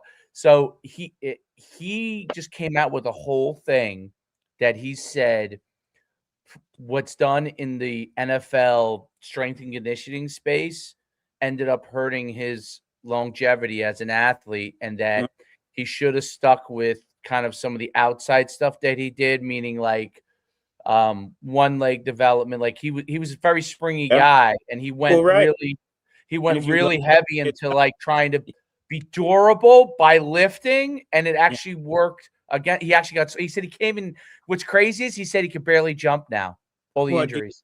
Which is wild, right? The all-time record holder in the broad. Yeah, it's just completely deteriorated what he was already good at, you know. And right. I think that's classic. Well, in the NFL strength world, it's like if you are there and you start injuring people, like you're just fired. So it's like sometimes it's like you need to do stuff to keep them healthy and ready to go. And maybe so there's a mindset shift now because you can't just go and squat the heck out of these kids and do lifting and then like, oh, now I'm sore and now I get banged up on the field because I'm just crushed in the weight room all the time. Like, I don't know. It's weird. That was Tom Brady's big thing. Like he got fined in the end of his career a lot because he was doing his own thing.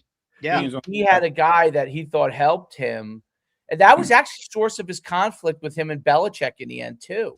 Yeah, because Belichick's a big team guy. We're all going to do this together type of stuff. We had this conversation yesterday with I think at the NFL and even college to a certain extent, and I think they're doing it more. They're doing it a lot more, but you do really have to individualize the development portion.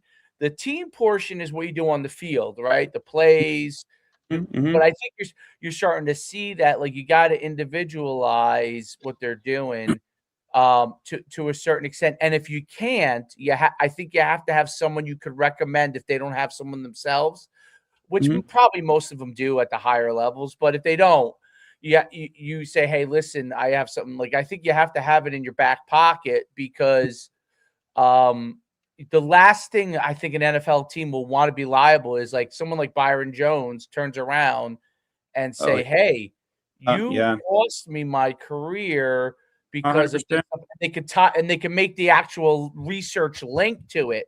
That's what everything I think is driving to a little bit with strength and conditioning and speed development is that people are trying to start to research some of these things more. Because for the longest time, all we had was really the Russian, East German stuff. And, you know, because those people were guinea pigs and they were shooting steroids in them and they were doing that's all you had to measure. You know what I mean? But right, they're literally guinea pigs. It's hard to take human beings in the United States and make them guinea pigs. You're going to probably have to pay them pretty good to do that. Well, right. But also, it's just, you know, if you try to do that training exactly how it's written and you're not on roids, then you're just going to, it's not going to, you're not going to make it. Or that's not any of this stuff, you know, and there's a lot of old tainted records and all that in track because it is. Oh, yeah. Like put the asterisk next to it. Well, right. And it's, you know, because they're clearly having issues. And there's, I don't remember what it's called. Invictus, maybe. There was one where this amateur bike guy started doping, and he did this whole story on doping and bicycle in bike racing and all this kind of stuff. And it was very interesting because he's like, well, I doped, but I only got marginally better, and it's like, right. Okay, yes, the Tour de France people, there's a lot of doping and all this, but these guys are still ridiculous athletes no matter what. Correct. Right. Like take that away, they're still better than majority of the people that are still doing it. Yeah. And so I think in a team sport, though, like in cycling, sure, you have to be biomechanically at your top, physiologically at your top, all these other things. Like I look at a guy like Adam Thielen, went here, he played football here at Minnesota State. Stud. Look at his longevity. Like, look at that. He's a great dude. When I first started working here, he was on the team and got to know him and kind of followed him through his combine process and his practice squad stuff. And I remember specifically because he was being trained by kind of afterwards by a guy that was, we had a coach's house and we were all young and we all lived in the same house. And it was one of those guys. And, what originally got him on the map, like he was a good football player here, but he wasn't like this odds on All-American, blah, blah, blah, this kind of stuff. But I remember there was a 3-cone drill that he did that was really fast. It got on YouTube and that kind of started making waves. And then I remember it was all he had to do in his mind was run anything in the 4.5s and then he would get a chance. And so I remember he went to this regional combine. I don't think it instantaneously told him the 40. So he kind of had to wait for the results to come back in like an email or something. And then I remember he opened it, he saw 4.5 something and he was like, perfect. Like this is what I needed. I needed to be able to do this 3-cone thing. I need to be able to do this because when he actually got his opportunity, I remember it was they were playing at the U of M while they're building a new stadium. He blocks that punt, runs it back, all this kind of stuff. Okay, he's starting to catch some steam. Then for like 7 years straight, the dude never dropped a pass. Like it was just like you throw it anywhere near him and he'll catch it. And that's all he needed. He just needed hands. He's not the guy that's going to run past you in a post route or anything like that. He's just going to get to the spot or find the zone and he'll catch it. And when he turns around and runs, okay, cool. Like you're going to get caught maybe, or you might be able to have this or that because he's a 4.5 guy. But, I just look at him and once he got the opportunity to get to the league and, he might say something different, but it was like, as a Vikings fan, man, like that guy just caught everything. And it was because he was roommates. I remember they used to do training camp in Mankato on campus here. They did it for like 51 years. And I remember when he finally made the team, him and Cordero Patterson were roommates. And, there was all this stuff about how they were great friends. And Cordero was a first-round draft pick, this freak athlete, and so on and so forth. Yeah, Cordero dropped the ball. You dropped the ball. He wouldn't run the right routes and all this other stuff. And now all of a sudden Thielen comes and he's just like poof, poof, poof. And now Thielen's got better stats. He's got better because he's doing the game better. But if you're going to train those guys the same exact way, okay, Cordero's just a way better athlete, just with all the metrics. But Thielen always catch the ball. So it's just kind of an interesting conversation to have back and forth because the year that the Minneapolis Miracle year, like I just remember outside of the Diggs play at the end, like there were some insane catches, like hospital balls, throw them up, just whatever. Thielen just poop, poop, poop, poop, caught them all. And it was just like, man, that is it. Like you just had to get the opportunity to get there. And then you just have the surest hand. But it's Wes Welkers of the world. It's, that whole type of receiver that, again, physically, they're not the most gifted, but man, they can just play. So yeah, sometimes that gets clouded in the whole combine. They ran this, they ran that, they ran this. It's like, well, cool. And try telling a high school kid, right? Like who doesn't run some of those numbers because that's but like, buddy, do you understand? There's like, first off, there's only like 20 of these guys that got invited to do this, right? And their times for you to compare your times as a 15, 16-year-old high school kid who may have not even hit puberty yet, dude. Like, that's a really hard conversation to have with them and to have with mom and dad who are in the comparison world of social media where they're seeing all of this stuff. Yeah. Hey, what I need my, hey, I need my son to run a 4.4. Okay. Well, look, he runs a 5.2 right now to get to a impossible, right? So I have a perfect example of that. Don't want to be a dream killer, but let's work to this. Well, you got to take the first steps before you could go to, you got right. Well, right. And there's three guys actually. So CJ Ham just retired after 10 years. He was on our track team when I was at Augustana. So known CJ for a long time. And I remember asking him after he was done in Augustana, because he was a running back there, and he was a pretty good running back.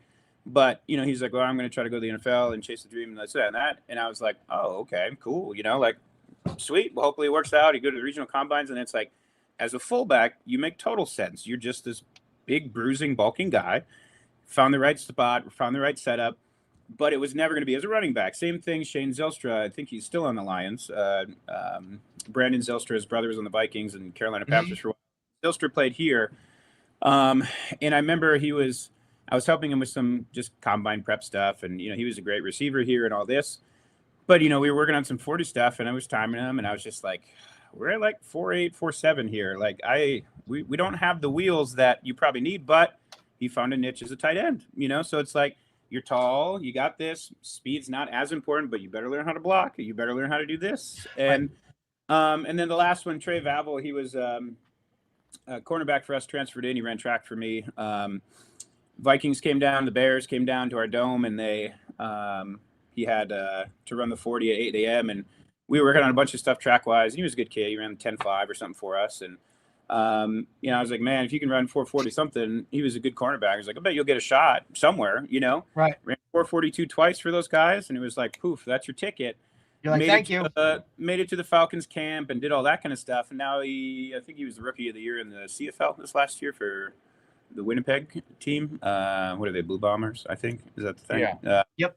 Yeah, he was the rookie of the great special teams guy, great return guy. And I know he's trying to get his chance again, but to get the initial chance, he just had to run a fast 40. I don't even think they did any drilling or anything. Like no measurables. Oh, he hit this number. Yeah. I mean, look, there's literally certain guys. Yeah. So right. We've seen like Power 4 coaches, right, at the highest of levels say, look, like, I don't care what he is. If he doesn't run this, I'm not even going to have, we're not even having a conversation here, right? Some guys take they put a lot into that basket. There's merit to that. And if you're not one of those fast guys, then you got to figure out another way to try to get there, or you got to be sure really good in one other way. So the Thielen example, that guy, again, he just had sticky hands, man. He could catch anything. Yeah. So that's what kept him in the league for so long. It wasn't because he ran, super fast. But it is so interesting. Be the best at something. You got to be the best, literally the best at something or a couple things, I guess. It is really interesting, though, how a lot of those guys, when it comes to the running aspect of it, go to a coach, a track coach, or someone who's literally like, hey, this is your expertise world. How do I run faster? How can you help me take what you know and coach me up on this aspect of the game that I've been so focused on catching a ball, reading defenses, doing the quote football stuff that this other physical aspect of it that kind of goes right past, I think, because there's no emphasis on it at the younger ages. Like, I'd love to go to a youth practice and see guys teach you guys how to run, right? So the football stuff will come later, but how do we worry about this stuff? Well, I think it is a skill set to be able to run a good 40. And so, people that I know of, at least, like the Brian Kulas that work with Mahomes, or Les Spellman, who's got his whole group out in California, Mike Young with the Athletic Lab that he's created and all that on the more down, I think he's in North Carolina still, but those guys are actually putting out quality stuff for football guys to come and learn how to run a faster 40, and I'm sure Xavier Worthy and all these Chris Johnsons of the world, like all the 4.2 guys, I'm sure they could have ran 4.2 no matter what, but on the day consistently to be able to do that, to be able to get those chances, like, okay, like how many people that, they're going to run fast today and then they run like 4.40 or 4.50, and it's like, and those guys are both track guys. Well, I know they lose, like those types of kids, you'll lose millions of dollars because you didn't run a fast enough 40. So you better put a lot of time, because that's probably the one thing. Gosh, what receiver was it that he ran fast and then he was doing the drill where you look right, catch it left, catch it as you're running, and gauntlet. Yeah, he got shot right. You got ball right to the head because you looked the wrong way. That guy still. I think it was maybe Juju Schuster. I'm not sure who it was, but because he ran fast, he got the opportunity. Yeah, he got donked in the head, but it's like, okay, you just did this one thing wrong. That's teachable, No, there's a lot of things. Maybe the last thing I'll talk about is I always thought it was funny when you get these big, tall 6'8" guys, linemen, for football. So I'm just talking about like things that are just odd to me. And you got those tiny little chutes that are like 4 feet tall, and you're getting these guys to waddle through it and stuff. It's like I always looked at that. I'm just like, what are we doing? Like, you would never do that in a game. So like, why is this like the foundational thing for linemen to do is just go through these chutes, And it's like, even like the little run through and step through those, like, okay, like you can see that, or the running back running through the little hard cone things. Cool, that's contact, all this kind of stuff. But then it's like, you see certain things, it's like, that doesn't make any sense, I remember there was Andre Patterson. He was the D-line coach when they had all their camps here and everything, like in the last final years before they moved back to the Twin Cities for the Vikings. And, he made some behemoth sled that they had to like get underneath and push it up tall and all this. And it's like, okay, that makes total sense, because Right. that's what you do. But yeah, just some of the weird, like get low and waddle through this thing. I don't know. It just is weird to me. But No, you just got to fill time. If your head coach wants to be the tough guy, you got to fill time, You gotta yeah.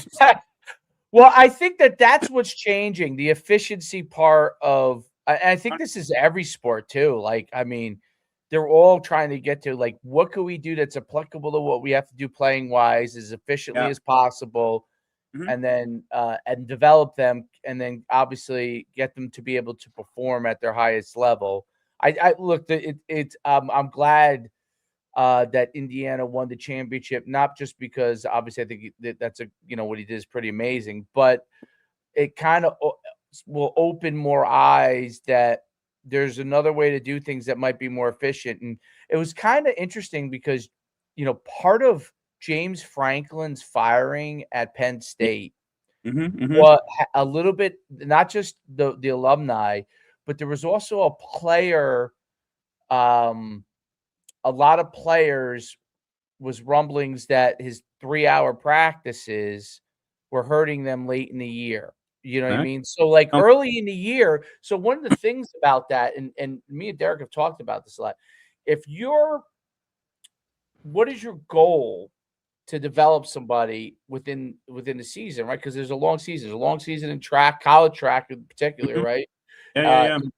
In football, it's a long season. In college, in high school, if you have a team that might be good enough to be a playoff run team, you have to have them better towards the end of the year, right? And there's a balancing act to that. But there are coaches that go so hard early, like meaning like summer, just crush guys. You watch them in week 1 and 2 and 3. Yeah. Like, woo! You watch them 7, 8, 9. Then That team is shot. You know what I mean? Like shot, maybe not even if they're not shot physically, they're shot mentally, right? Definitely. And it's very hard to get them to go to the next level. And I always thought that was a balancing act as a coach. I used to always, now listen, if you have I've coached bad teams and good teams, if I have a team that I'm just hoping every day we get a little bit better, we're not going to be there in the wins and losses area. You might be coaching that team a little bit differently, but when you have a team that you think can win, yes, you got to learn toughness and how to do things and the right way to do things. But right, I mean, adaptation. The big part of adaptation, you stress. You have to rest to get the super compensate. You prepare yourself to be at a better level or more prepared the next time that stress comes. If you just stress and stress and stress and stress, good luck. It's not going to work out long term, like you said. And I think the big thing is load management these days in like the NBA. It's like, I don't think it's necessarily a bad thing. If you watch Anthony Edwards play, he plays at a high level, back to back. I would be pretty tired the next game too, Absolutely. So no, I understand that. Well, and then look at LeBron. The dude's still like dunking all over people at 40-some years old. It's like, yeah, there's some load management to that. Like we can't just, obviously there's a high talent level and all this kind of stuff, but to have longevity, man, you got to like treat yourself a little bit better. And that's why in track, I always say like the better and better you get, the less and less you have to race. And, because you notice it all the time, the kids that race a ton as like a senior and they're really good, and then they go post collegiate and they're running, or maybe they sign a contract and so on and so forth. Like it's tough because now you're training in a much smaller group. There's not as many opportunities to race. There's a lot of other things you have to do. And so it's just, my opinion is the better and better a kid gets, unless they really, really, really want to keep doing all these events, like we don't have to run as much, like you can hit a qualifier right away. We might take a week off from competing, maybe 2 weeks off of competing. Now we're focused on a bigger thing coming down later. Team sports is a little bit different. I get that, but man, if you only got like 16 games, it's different. But some of these pro seasons that are, 80, well, look at pitching. Pitching, they pitch every 5 days, and it's crazy if they go 3 days, so it's just like, Right. baseball kind of figured it out, like you're not just gonna... Baseball has figured that out. It's funny because they have such a hard time. They're just starting to figure it out in the speed and strength conditioning world, Right. But Right. they have it. There's no doubt that one thing the managers, and that was kind of my point with where people understand the sport part, but they don't understand the other part, right? Yep. So Yep. they understand pitching wise, like they understand we were wearing out arms in the 80s and 90s, right? Well, right. And baseball is just a weird one because it's like strength conditioning, all this stuff, being faster, blah, blah, blah. But then you got CC Sabathia up there that's just going to strike you out no matter what, Right. Or Roger Clemens that's just going to... Right. Or I remember the Twins had this guy, they called him the Turtle, La Tortuga. He was their catcher, just this big old chunky guy running around and sprinting. It's like, well, yeah, he's a catcher. He just needs to stop the ball and throw it to second. Correct. That's all he doubt. has to do, so... Pudge, Ivan Rodriguez, yep. Well, and it's interesting because then you got the ones like Mike Trout and those that are like jacked and doing all this, but it's like, it's a weird sport because sometimes the ones that are the least fit are the ones that have the longevity. It's just kind of a weird sport, but baseball is highly specialized. Oh, 100%. Like each Very position, skill and disability. Yes, exactly. Each position has a specific need. The only guy that probably has the two guys that probably have the most athletic need overall is probably your shortstop and your center fielder, right? 100%. Because they actually have to be, Right. You got to cover the most ground. If you're a first baseman, all you got to do is do the splits and catch a ball. Like that's Correct.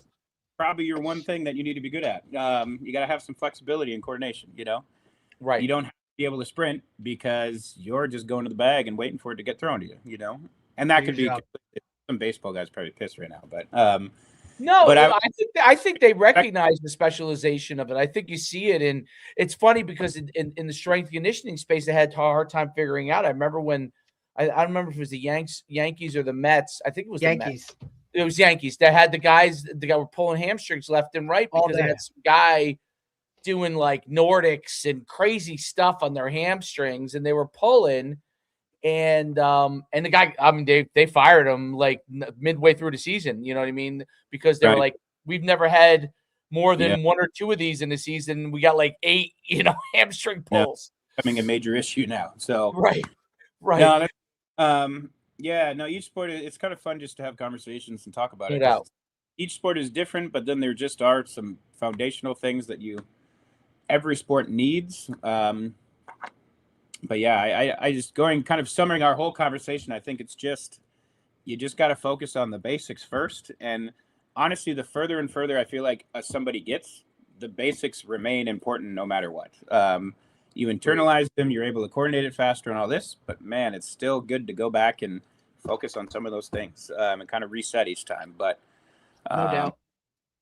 But yeah, listen, fantastic stuff. I mean, you're so well versed, and it's great for us. Like one of the things, because there's so many, and we'll let you go because I don't want to hold you up any longer because you probably got actually important stuff within your sport. Yeah, job stuff to do, but job stuff to do. But it's really interesting because you have the emergence of all of these guys and speed and stuff, and there's credences to different things they're doing. But there's also when you talk to someone that's actually, coaching at a really high level, you understand the adaptations that you have to be able to do to get athletes to perform. And I think, that it fundamentally comes down back to that always within your sport, like being able to perform at your highest level when needed.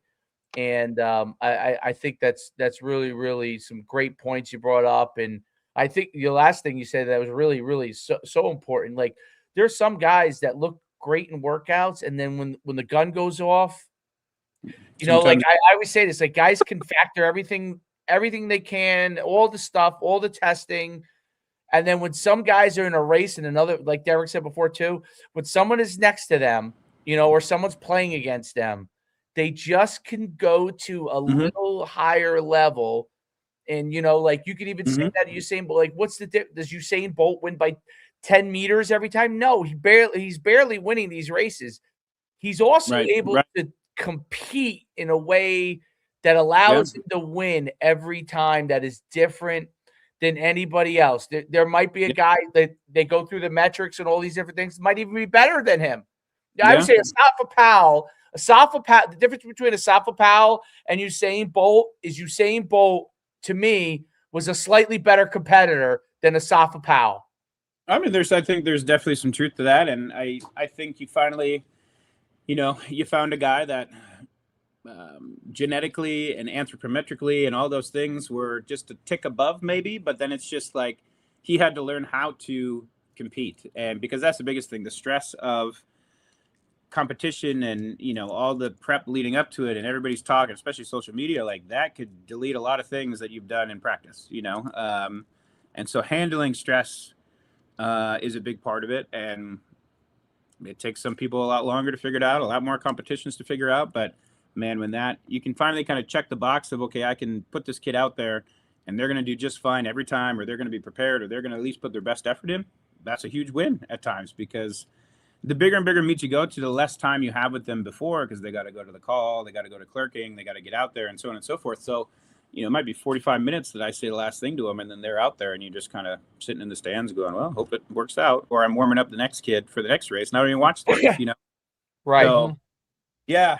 But no, I appreciate you guys. This was a fun conversation for sure.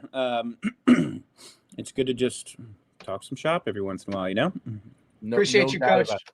Thanks so much for coming on, and we look forward to continuing to following you. And if there's ever anything you want to talk about in the future, like something comes up, something's on your mind, we'll get specific with you if you want to. Yeah. So, Awesome. no doubt about it. Appreciate Have a it, great Coach. day, Coach. Yep. You guys too. Bye. Take care. It's really, really interesting when you. One of the things I think it's, by the way, it's phenomenal that you got on, like, a track coach that's actually coaching this. He's a very successful coach, obviously, but like he's applying at a high level a lot of the conversational pieces that we discuss. Yeah. And so you can watch all the videos and all those kind of things. And I feel like everything is just, it's tools to put in your tool belt, right? Like if you could, like, we're going to go build a house, you're going to bring more tools than you actually need, because you might need something for this specific instance that didn't work out well. You have it, right? Or the way, like, the specifics of this house, where it is, or this or that, is going to constitute, I need these tools to do Right, it. the land it's Right. on or whatever. Like like, so in comparison, like, all right, this athlete has this, and this. All right, I'm going to need this, and this to get them to that. All right, this one, something very different. Now I need this, this. If you don't have that as a coach or as a builder, you're not going to be able to do the job to the best of your ability. You might be able to fake it, but 2 years down the road, when the house falls down because of whatever, right? Like, you have to have it in order to use it. I love that he focused on the foundational piece of it, no matter how high of a level you are or at what level he gets them at. We're all still doing this, and we can look at this and improve this before we get to this, So I think that's a big piece and I think that correlates across all sports, irregardless of what you're specifically doing. And then your point to, it's not cookie cutter anymore of, hey, we're all working out this way, we're all doing this, that's great for an initial whatever Foundation. But the tighter and more specific you get, or the higher the level, the more individualized and specific it needs to be geared towards the actual athlete. And look, I get it. It's very hard to do that in a sport like football, where there's a big roster and there's a lot of guys, and at the younger levels where you don't have as many assistants or just personnel that are able to do those things. And to go to his point, where that's great, we all might be doing it, but are we really doing it? right? Like, are you really giving that full-blown execution effort on every individual lift or whatever, where somebody's watching you and can critique you and can help you, or, you know, you're giving max effort, right? Those are the types of things that I think get lost in the wayside, because it's all right, well, they all did the workout, we're good, but okay, now we've all done the workout and we're still 5-5 because they're just kind of going through the motions, or I don't have the ability to critique or do the, or to, you know, evaluate and then kind of move forward, right? I think that's where you're kind of starts to split hairs, but I think that's what it takes, right? And the good ones can really do that. And, you know, I think that's an important part for a lot of coaches to understand. Like, that's great that you had 40 guys in the weight room, but only 10 of them actually got after it, where the other ones are just going through the motion and checking a box that they're there. That's not going to help your improvement, you know? That's the other thing that's also very, and that takes time. Very hard to get kids to understand that. Like, that's where I think the less is more in a certain extent. Like, okay, you know, we don't need to do 5 sets of squats. Okay, let's get 2 sets that are really good after your warm up. If 2 sets that are really good sets, like high output, if you can measure it, great. Like, you know, with an OVR or a perch or whatever they have, right? Whatever. But if you can, I think that's where the measurement helps coaches. If you can't watch all the guys at once, you know what I'm saying? Like, hey, I could see what your output is, and I could see that there's 2, you gave me 2 great sets, okay? Now, there are some kids that can give you 3 great sets. There are some, you know, but, like, you need to know, you got to give me, first you got to give me 1 great set before you give me 2 great set. Like, Yep. And I think one of the things that we get ahead of, and I had to learn this, I'm sure, like this stuff has helped me a lot, is when working with kids and understanding this, but you got to get to for 1 great set first, right? Like, if you jog through 1 set of squat, like, meaning you go half-ass in it, you half-ass the second set, you half-ass the third set, you didn't do anything but get yourself put all those half-asses together and you're not doing shit. You didn't do anything. Like, don't even, like, you're wasting not only your time, our time, the team's time. Like, and if you're tired, let's say you come and you're tired, like a kid says, you know, I'm kind of shot today. All right, listen, give me 1 set of each thing. Good 1 set. You're out of here. Like, you know what I'm saying? Like, so you can, that's a way of modifying the workout. Like, you know, they come in in the spring, you're going to deal with this probably all the time, right? A kid does track, he does baseball or whatever, like, you know, or they burned themselves outside at something else, and they come in and they're like, you could see it, you know what I mean? And if you force feed them 4 sets of squat, I don't even know what you guys do, but let's say you force feed them 4 sets of squat, right? And that kid you might as well not even have him there. He's going to be a problem to begin with. All right, can you give me a good, like, one? It is a good gauge to kind of understand what type of kid you're working with, right? Because, like, you know, you have that as the kid does that shit as a freshman, you kind of check him on it, and then all of a sudden, as he progresses through, by the time he's a senior, he's telling other guys, buddy, you got to do another set, or hey, you didn't do it, like, you got to do it this way, right? And scaling Correct. is a big and then when you get that player-led team, that's when you're cooking with gas. You know what I'm saying? But that all takes time. It's a culture thing, right? And the hardest thing is everything should be the same. So I hear this all the time, and I agree with it to a certain extent. Like, you know, I want everybody to be treated similarly. That's not true. You're not treating everybody the same. What is it? Everybody gets treated equal, fairly, but not everybody. equally. Right. Yep. Or everybody gets treated equally, but not everybody gets treated the same. Right. Everybody gets treated fairly, but not everybody gets treated, like, right. Like, look, I heard a coach gave it me this one time. He said, buddy, like, if Emmitt Smith, you'll like that because it's Emmitt Smith falls asleep in a meeting, I walk over there, I wake him up. If the 3rd string running back falls asleep in a meeting, well, grab your shit, you're gone. It's an important point, but you have to earn that right to sleep. You know, like, yeah, and I think, look, you have that, you obviously, but not that the greatest guys like Emmitt Smith are ever sleeping in a meeting. You know what I'm saying? Because they're just Lawrence Taylor did. Listen, there's some outside factors that were warranted why he was sleeping. Right. I think I think you got to That is the hardest part for a coach, right? Like, Right. listen, Because look, when you're I know this guy. Like, I know we need this guy to win games, but is he doing everything that I'm asking right? Like, probably not. So some of the other guys, well, he doesn't do it that way. I think great But they athletes also manage understand, like, too. we need that in order to win, right? Like, so there's some give and take that has to be. That's why, again, go back to what we talk about.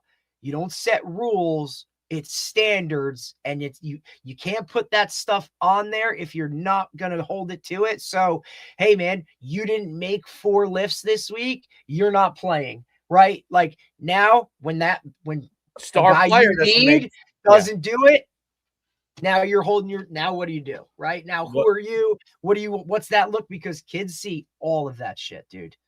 Like, I they don't think miss a that's beat. absolutely. And you know, the Hey, dad, so and so doesn't go to every workout, like, but he's the starter. I go to every workout, but I don't start. Like I never there's say it's funny. And you're right. Like I'll it's say a fucking hard world to live in, dude. I never tell anybody that they have to be there, but I will say, are we committed or are we not committed? Strongly or strong? You're Well, I say, strongly are we encouraged. committed? Are we committed? So Right. now someone Because those guys are doing it. those, yeah, this group is committed. Now You aspire to let's catch ask this touchdowns question. and score touchdowns and start and do all this other stuff. Well, guess what? The guy that's doing all of that, he's here. He's here. When your stars are doing everything you need, you're in great shape. Oh, you're money in the bank. Best example I had of that is obviously like Liam Anderson, right? Like 3-sport kid, like he was just the guy, right? Like all American boy. Like, hey, when your best player is your hardest worker and all those shit, like you're cooking with gas. And I'm sure you can't, like, maybe you've had 10 in your entire career that are kind of like that, programmed like that. You know what I'm saying? Like, and you're very fortunate.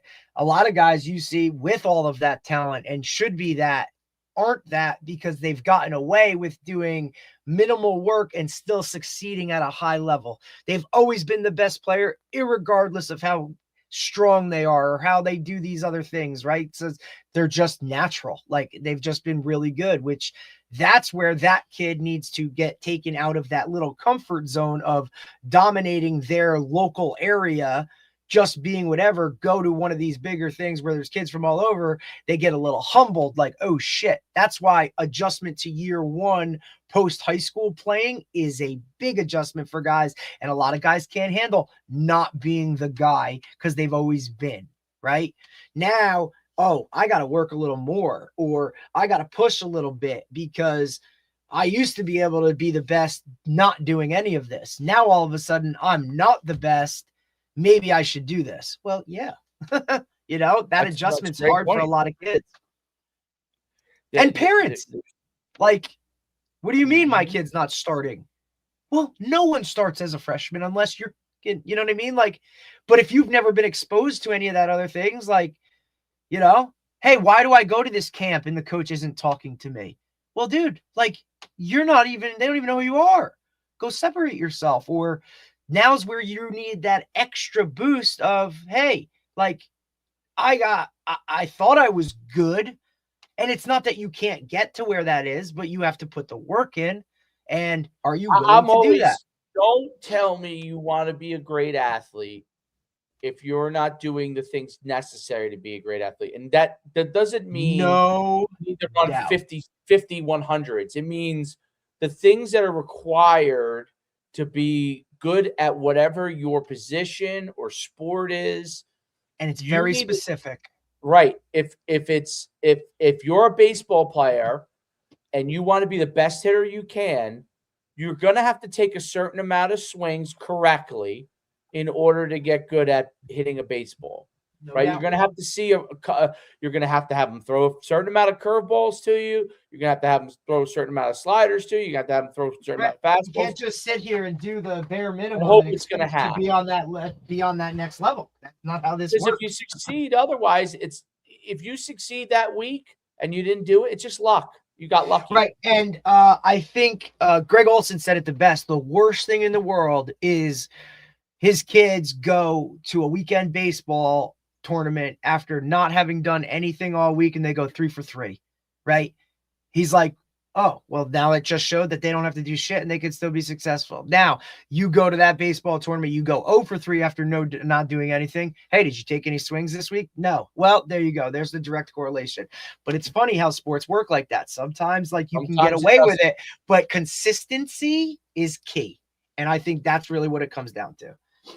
Are you consistently and then anybody can do something one time, buddy. And I do think like the other thing you have to train yourself to do is to become a good competitor. That is not easy. Some people it comes natural. Okay. Oh yeah. The very best athletes, there's a good amount of it that's natural. And then there's also their willingness to train themselves and put themselves in tough situations as a competitor where they have to overcome something to become better. Or are you the guy that shies away from competition and, hey, you know you're slow, so you won't run track because people are going to beat you, rather than, hey, I'm going to get better and I'm going to do this, right? Like I've seen that example a lot of guys that just don't want that smoke. Right. And my thing is this, okay, listen. Or humble yourself and go play another sport where you're not the best player. You're a certain level of speed and you're not as good as you're worried about being embarrassed. Put yourself in the back heat to start so you can compete against guys of similar level. Levels, man. Levels. Don't have this false pride. I'm going to race Power 4 Division I camp. Go to a lower level camp and do well where you're at. Do well and get more reps. And you go to next time you go. Then you go to the next one. There's stages to this, but everybody just wants to think like, hey, let me go here. I gotta go to Oregon and I gotta do it. No, man. Go to this one, see how you do. Okay, now we have some foundation of where do we stack up? Where am I aligning? Right? Maybe I always think guys get the bad rap too. Like maybe some guys just don't want to do that. They just don't want to go to that world. They want to play. You know what I mean? And look, it's a low number, but some guys want to just go D3. Right? That's okay. What the hell's wrong with that? You dominate where you're at. Dominate where you're. It's the same thing with like jobs, right? Yeah, I'm better than the majority of people I'm playing against. Let me up my level. But if you up your level beyond too soon, or too much in that next stage, you got to keep upping it. You know what I'm saying?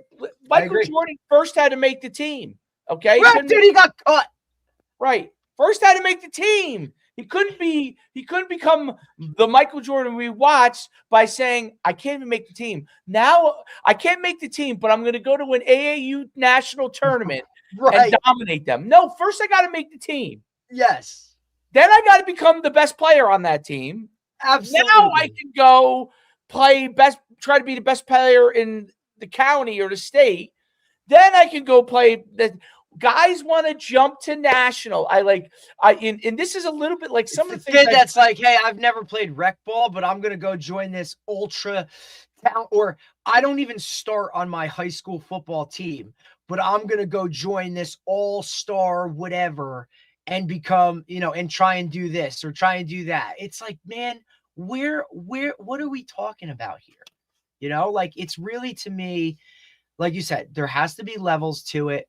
The understanding and self-awareness, you'll never know that if you only stay within your own little nook or cranny or, you know what I mean, like area type of thing. If you never expose yourself to that different level of competition or guys that just think different, right? I mean, I said this will make you laugh because one day you'll be at this point, and you might remember when you played Little League. So Little League, okay, usually have two age groups in there together, right? Two age groups. Like you're the younger, the one time. This used to be this way. Fifth, sixth grade, seventh, eighth grade, third, fourth grade. Like this is how football was for us when we were growing up. Okay. And now when you were the younger one, you kind of got a little ass kicked. It was travel ball for you because you're playing against better kids and older kids than you. Right. Then the next year you're the older, you have a certain level of dominate. Then you step up again. And then it's a recheck. Older than you. How have I gotten better? Have I gotten better? Right. Little League does that naturally. So people are so now. Listen, when you go up, let's say I can't remember what the ages are, but let's say it's 5th and 6th, right? So let's say fifth and sixth, fifth grade, you played pretty well, but you weren't the best. Sixth grade, you went out and you dominated. Okay. Now, if you just played Little League, I'm just saying, next year you go back down, next year you dominate. If all of a sudden you come in and you're the youngest person and you are so dominant, then you could say, you know what, I'm dominant, even though I'm younger, I probably should play at a higher level of ball. I should go certain travel levels because I'm beyond this. Because if I go play it the next year when I'm in my age group and I was already dominating younger, it's probably not going to be that much fun because I'm not able to push myself. I'm way better, right? Absolutely. So you could stage it that way. But like, what has happened with the same age group thing, and I saw it this year with my son with basketball. Okay, he was younger and there was an older group, and he got that stage development. When you're at the same age all the time, you get a skewed look as to how good you are because right. Okay, I'm dominant here. You just don't understand that there's other things out there. You could probably just literally play at first above age if you're dominating. But if you dominate, like I said, if you dominate guys older than you, okay, then you could say, okay, I'll play same age group, higher level because I'm better than locally the kids that are a year older than me. No doubt. Then I can play higher. Now, if you're still like, oh my God, if I play against older kids, they're still quite a bit better than me, or I still am not near not at the top, then you're probably fine just doing that upstage, downstage thing. And then that will get your development. But once you get to a point where if you do play up and in that your fifth, sixth grade, and you're a fifth grader and you're way better than everybody that's a sixth grader, then yes, now to me, that's what club was. You know what? You really are way better than everybody. Okay. Like when I was in eighth grade, I was definitely ready for high school. I was way better than everybody. Okay. And it happened because partially puberty for me, I was working out, but part of it was puberty. Like I went from I was a very good player as a football player, but like I was never better than kids older than me. All of a sudden, eighth grade, I was like, dude, they're 17-year-old kids. I'm much better than. Like, and part of that was puberty. Like, that's the other thing people don't realize. Like, some people, they get that juice, man. And I don't mean like juice from steroids. I mean that man juice. Changes. Like, there are some dudes that like go from scrawny, like, wow. Like, I can tell you, like personally, I was like. There was a lot of kids that were as good as me. A lot of kids.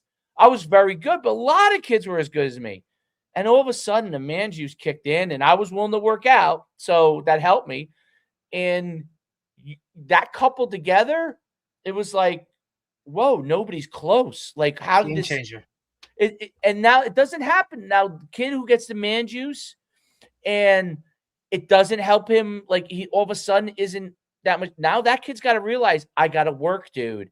Like I hit puberty. It has to be tied to it. My genetics is a little limited. I've got to figure out how to work to get myself there, right? And staging that competition is a big deal because you can help a kid become a much better competitor in the long run. Tom Brady's another good example. Dude, he was on a horrible team. He was the quarterback. If he was all of a sudden to say, I'm going to go to Don Bosco, like he barely started as a freshman on a terrible team. Right. He would not have become Tom Brady because he would have been discouraged. He would have went there and been like, whoa. And I think even that, like you surround yourself with certain players and certain like-minded people and coaches that are, see something different, right? That's a big part too. Coaches are so quick to write a guy off or to just even sometimes guys don't even understand that the little things that they say on a daily basis could send a kid off into a world of who knows? You know what I mean? Look, we have Georgia on monthly for a reason to talk about the mental side of things, and to understand what they're going through at that time. And then, you throw that into it of, yeah, well, even if it's in fun or a joking manner, that a lot of ways coaches are, like, there's still always some truth to it. And you know what? They take it Agreed. as Bible. And that could really take a kid from, hey, like, and it works on the other end of it too, right? Where you just continuously pump a kid, like, you know what I mean? Like, you're constantly like, hey man, great job. Like, keep You're not working, do you're your doing him a thing. disservice. If you're lying to them, but when you do see it and they are developing and they're taking those steps, and then it's, you see the improvement, they now, hey, did you just see where you've come from? And now wildfire, right? Like, this is a guy, now this guy becomes a guy. You know what I'm saying? Just because you put that little bit of extra effort into his development and helping him through that wall or through those tough times of, like, I'm always here, buddy. Like, let's kind of work this together.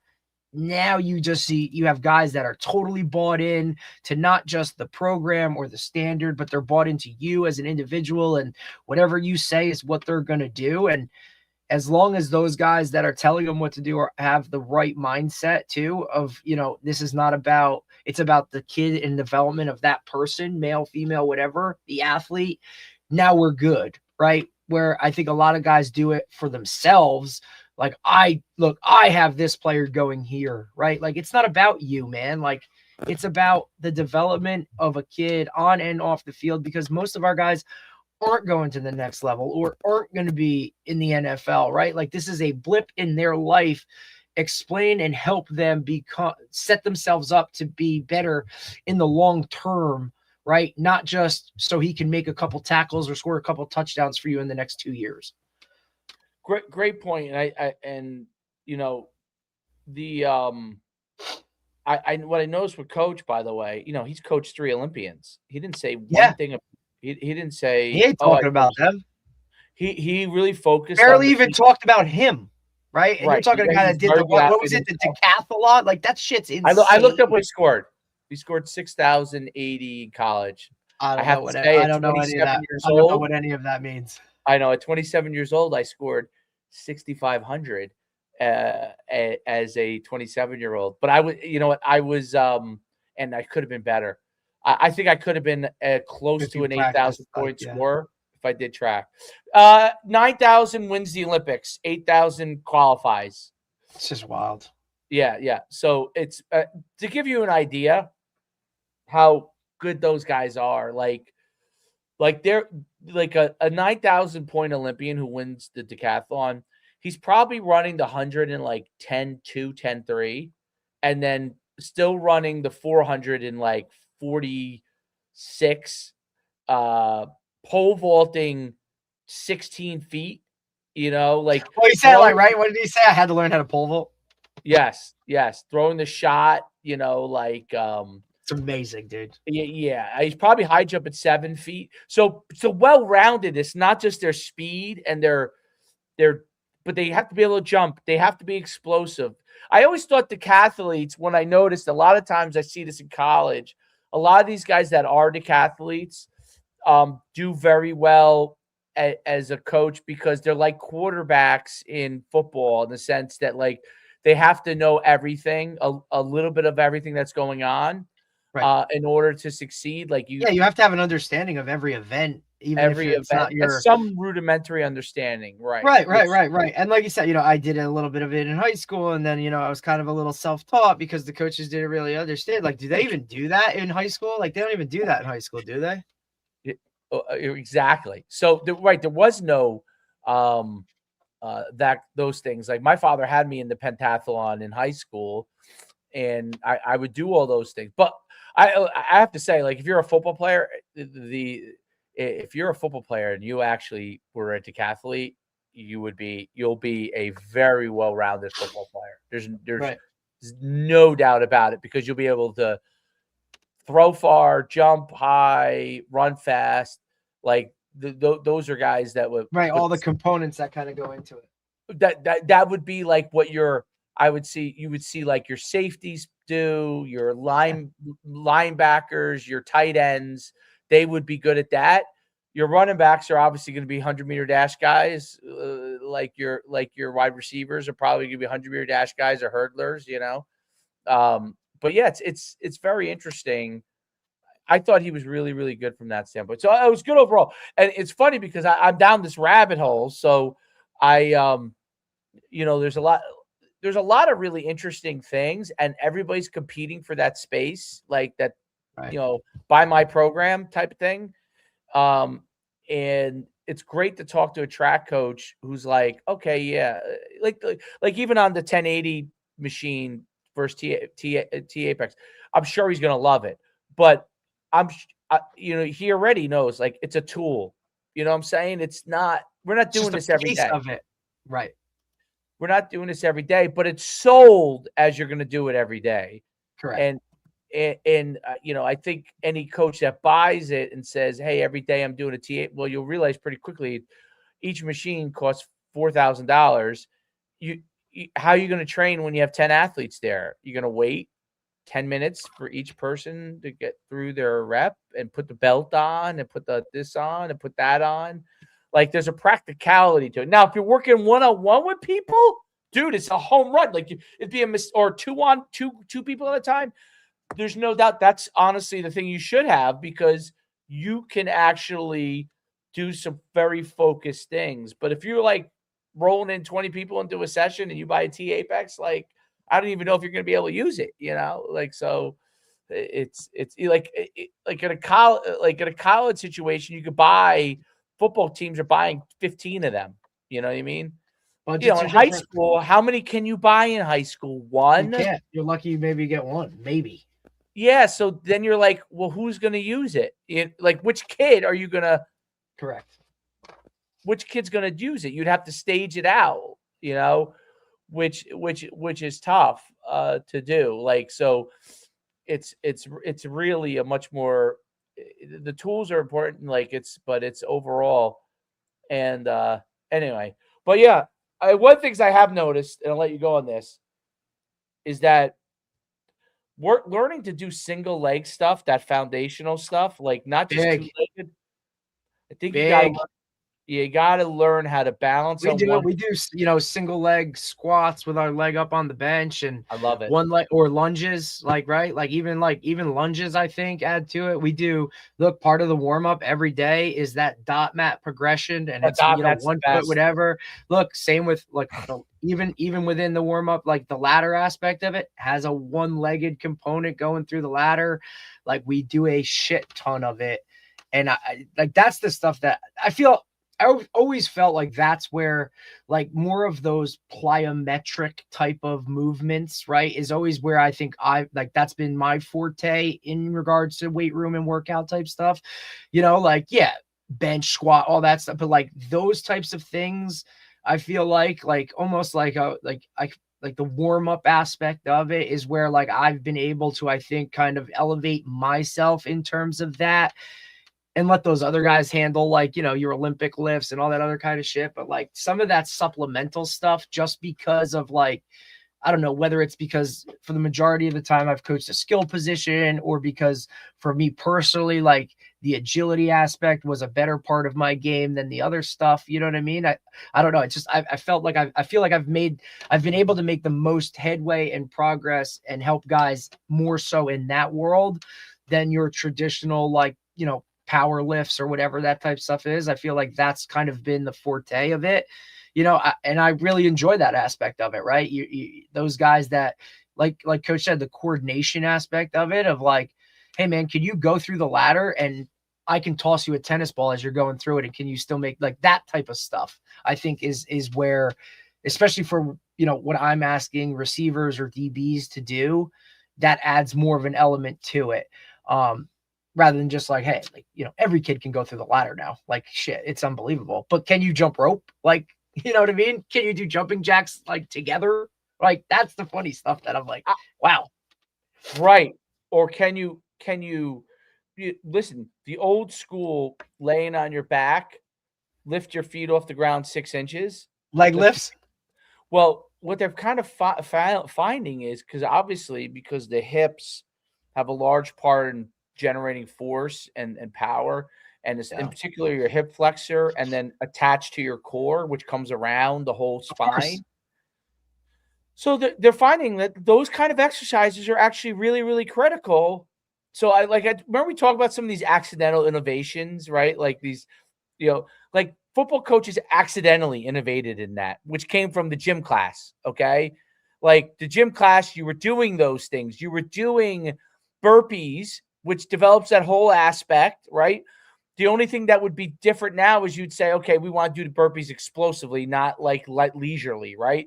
We want to do we want to hold it for 6 inches, literally actually at 6 inches or 12 inches, because we're going to get the benefits of that, not lazily doing it where your knees are up or something like that.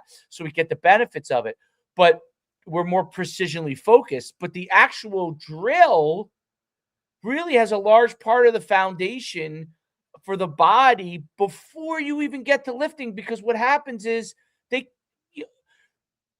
you probably learned this. I think I learned this. Like, man, I definitely threw too much weight on the squat rack before my body was ready for it. You know what I'm saying? And that was always the thing growing up, was like our coaches would not allow us in that weight room until we were in 8th grade. Right.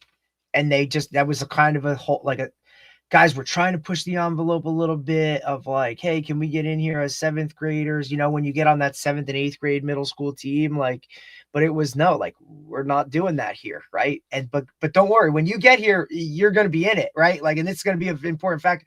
But until we get there, no, you're not coming in here. You're not lift. Now, look, you want to go to Gold's Gym or Olympus Gym or one of these whatever with dad and do some shit, that's on you, right? I'm not gonna be able to tell you what to do, but they should. I think it's changed a little bit now, Dave. 100%. I think we should go back to some of the old phys ed stuff, which was I asked my kid all the time. That's a whole different, because it was guys can't even do push-ups, man. Well, that's my point. Okay, so kids will and that might have been your kind of your point back in the day with kids not going away with me. But one of the things that are happening is, they didn't know how to gear it towards that, though, right, Dave? We didn't know how to gear a workout towards a kid, towards a 6th, 7th grader, right? We didn't know how to kind of babysit that. We only knew how the kids lifted in high school, so I think they didn't know any different. You should start the stage. So, when the old physical fitness test, right? Oh God! You staged how many push-ups you did and pull-ups over the course of years, right? And I'm just talking. This is a very basic drill, right? But it was good in the sense that it gave you guidance in phys ed as to certain things that you had to develop in those kids each year that had to get done, and you could measure that. I mean, what is the physical fitness test other than rank, record, and publish?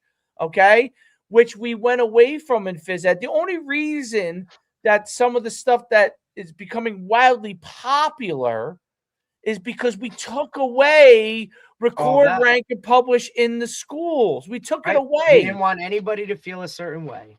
Correct. Now, maybe they made the mistake of saying, hey, if you can only do 1 push-up this year, your goal should be 2 at the physical. They didn't do that. That's probably the negative to what was going on. Is they just said, here's the standard. They didn't say if you were 1 push-up and you couldn't get to 10, which let's say was the standard, how do you get to 2 for next year? How do you get to 3 the following year? Okay, to get there. What happened was it was still rigid in the sense that you just never got there. So that was it, but we threw it out. We threw the baby out with the bathwater is basically my point. We didn't have to throw it all out. You know what I mean? We need to tweak it so it applied for overall development. Because that would now take another level of prepping and work, right? Teachers contractually, no, I'm not doing that. This is cookie cutter. And if they can't do it, they can't do it. I'm not going to gear it towards where I feel look, you have regular English, honors English, AP English. Why don't we do that with phys ed? Agreed. I don't know how you gear it, how you metric, whatever it is, how you fit them into that. But you know what? Why can't you do that? I think you're 100% right. I think it would have just that alone, Derek, would have a gigantic impact.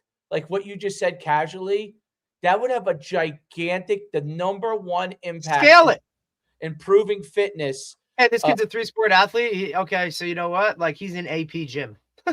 Correct. Stop putting him in gym with Right. people who don't want to get the ball banged into People them. that literally like just, hey, I want to sit on the side. Yeah, like those people need to. And I'm learn sorry, how to do guess all what? Like, push-ups. give me that lower level phys ed class, and I I guarantee would you, love like, that. at least those guys, they'll like to walk around the gym, and I'll get them to do a bunch of laps. And guess what? They'll probably want to be in the higher level class by the end of the semester. But that's me. That's my approach to things. That's how I do think it. you're And I 100% want that. right. I want those guys too. Like, give me that, right? Like, give me the BD room, the behavior disorder kids, and I guarantee you, like, you're not going to see them in your office anymore, because that's just what it is, you know.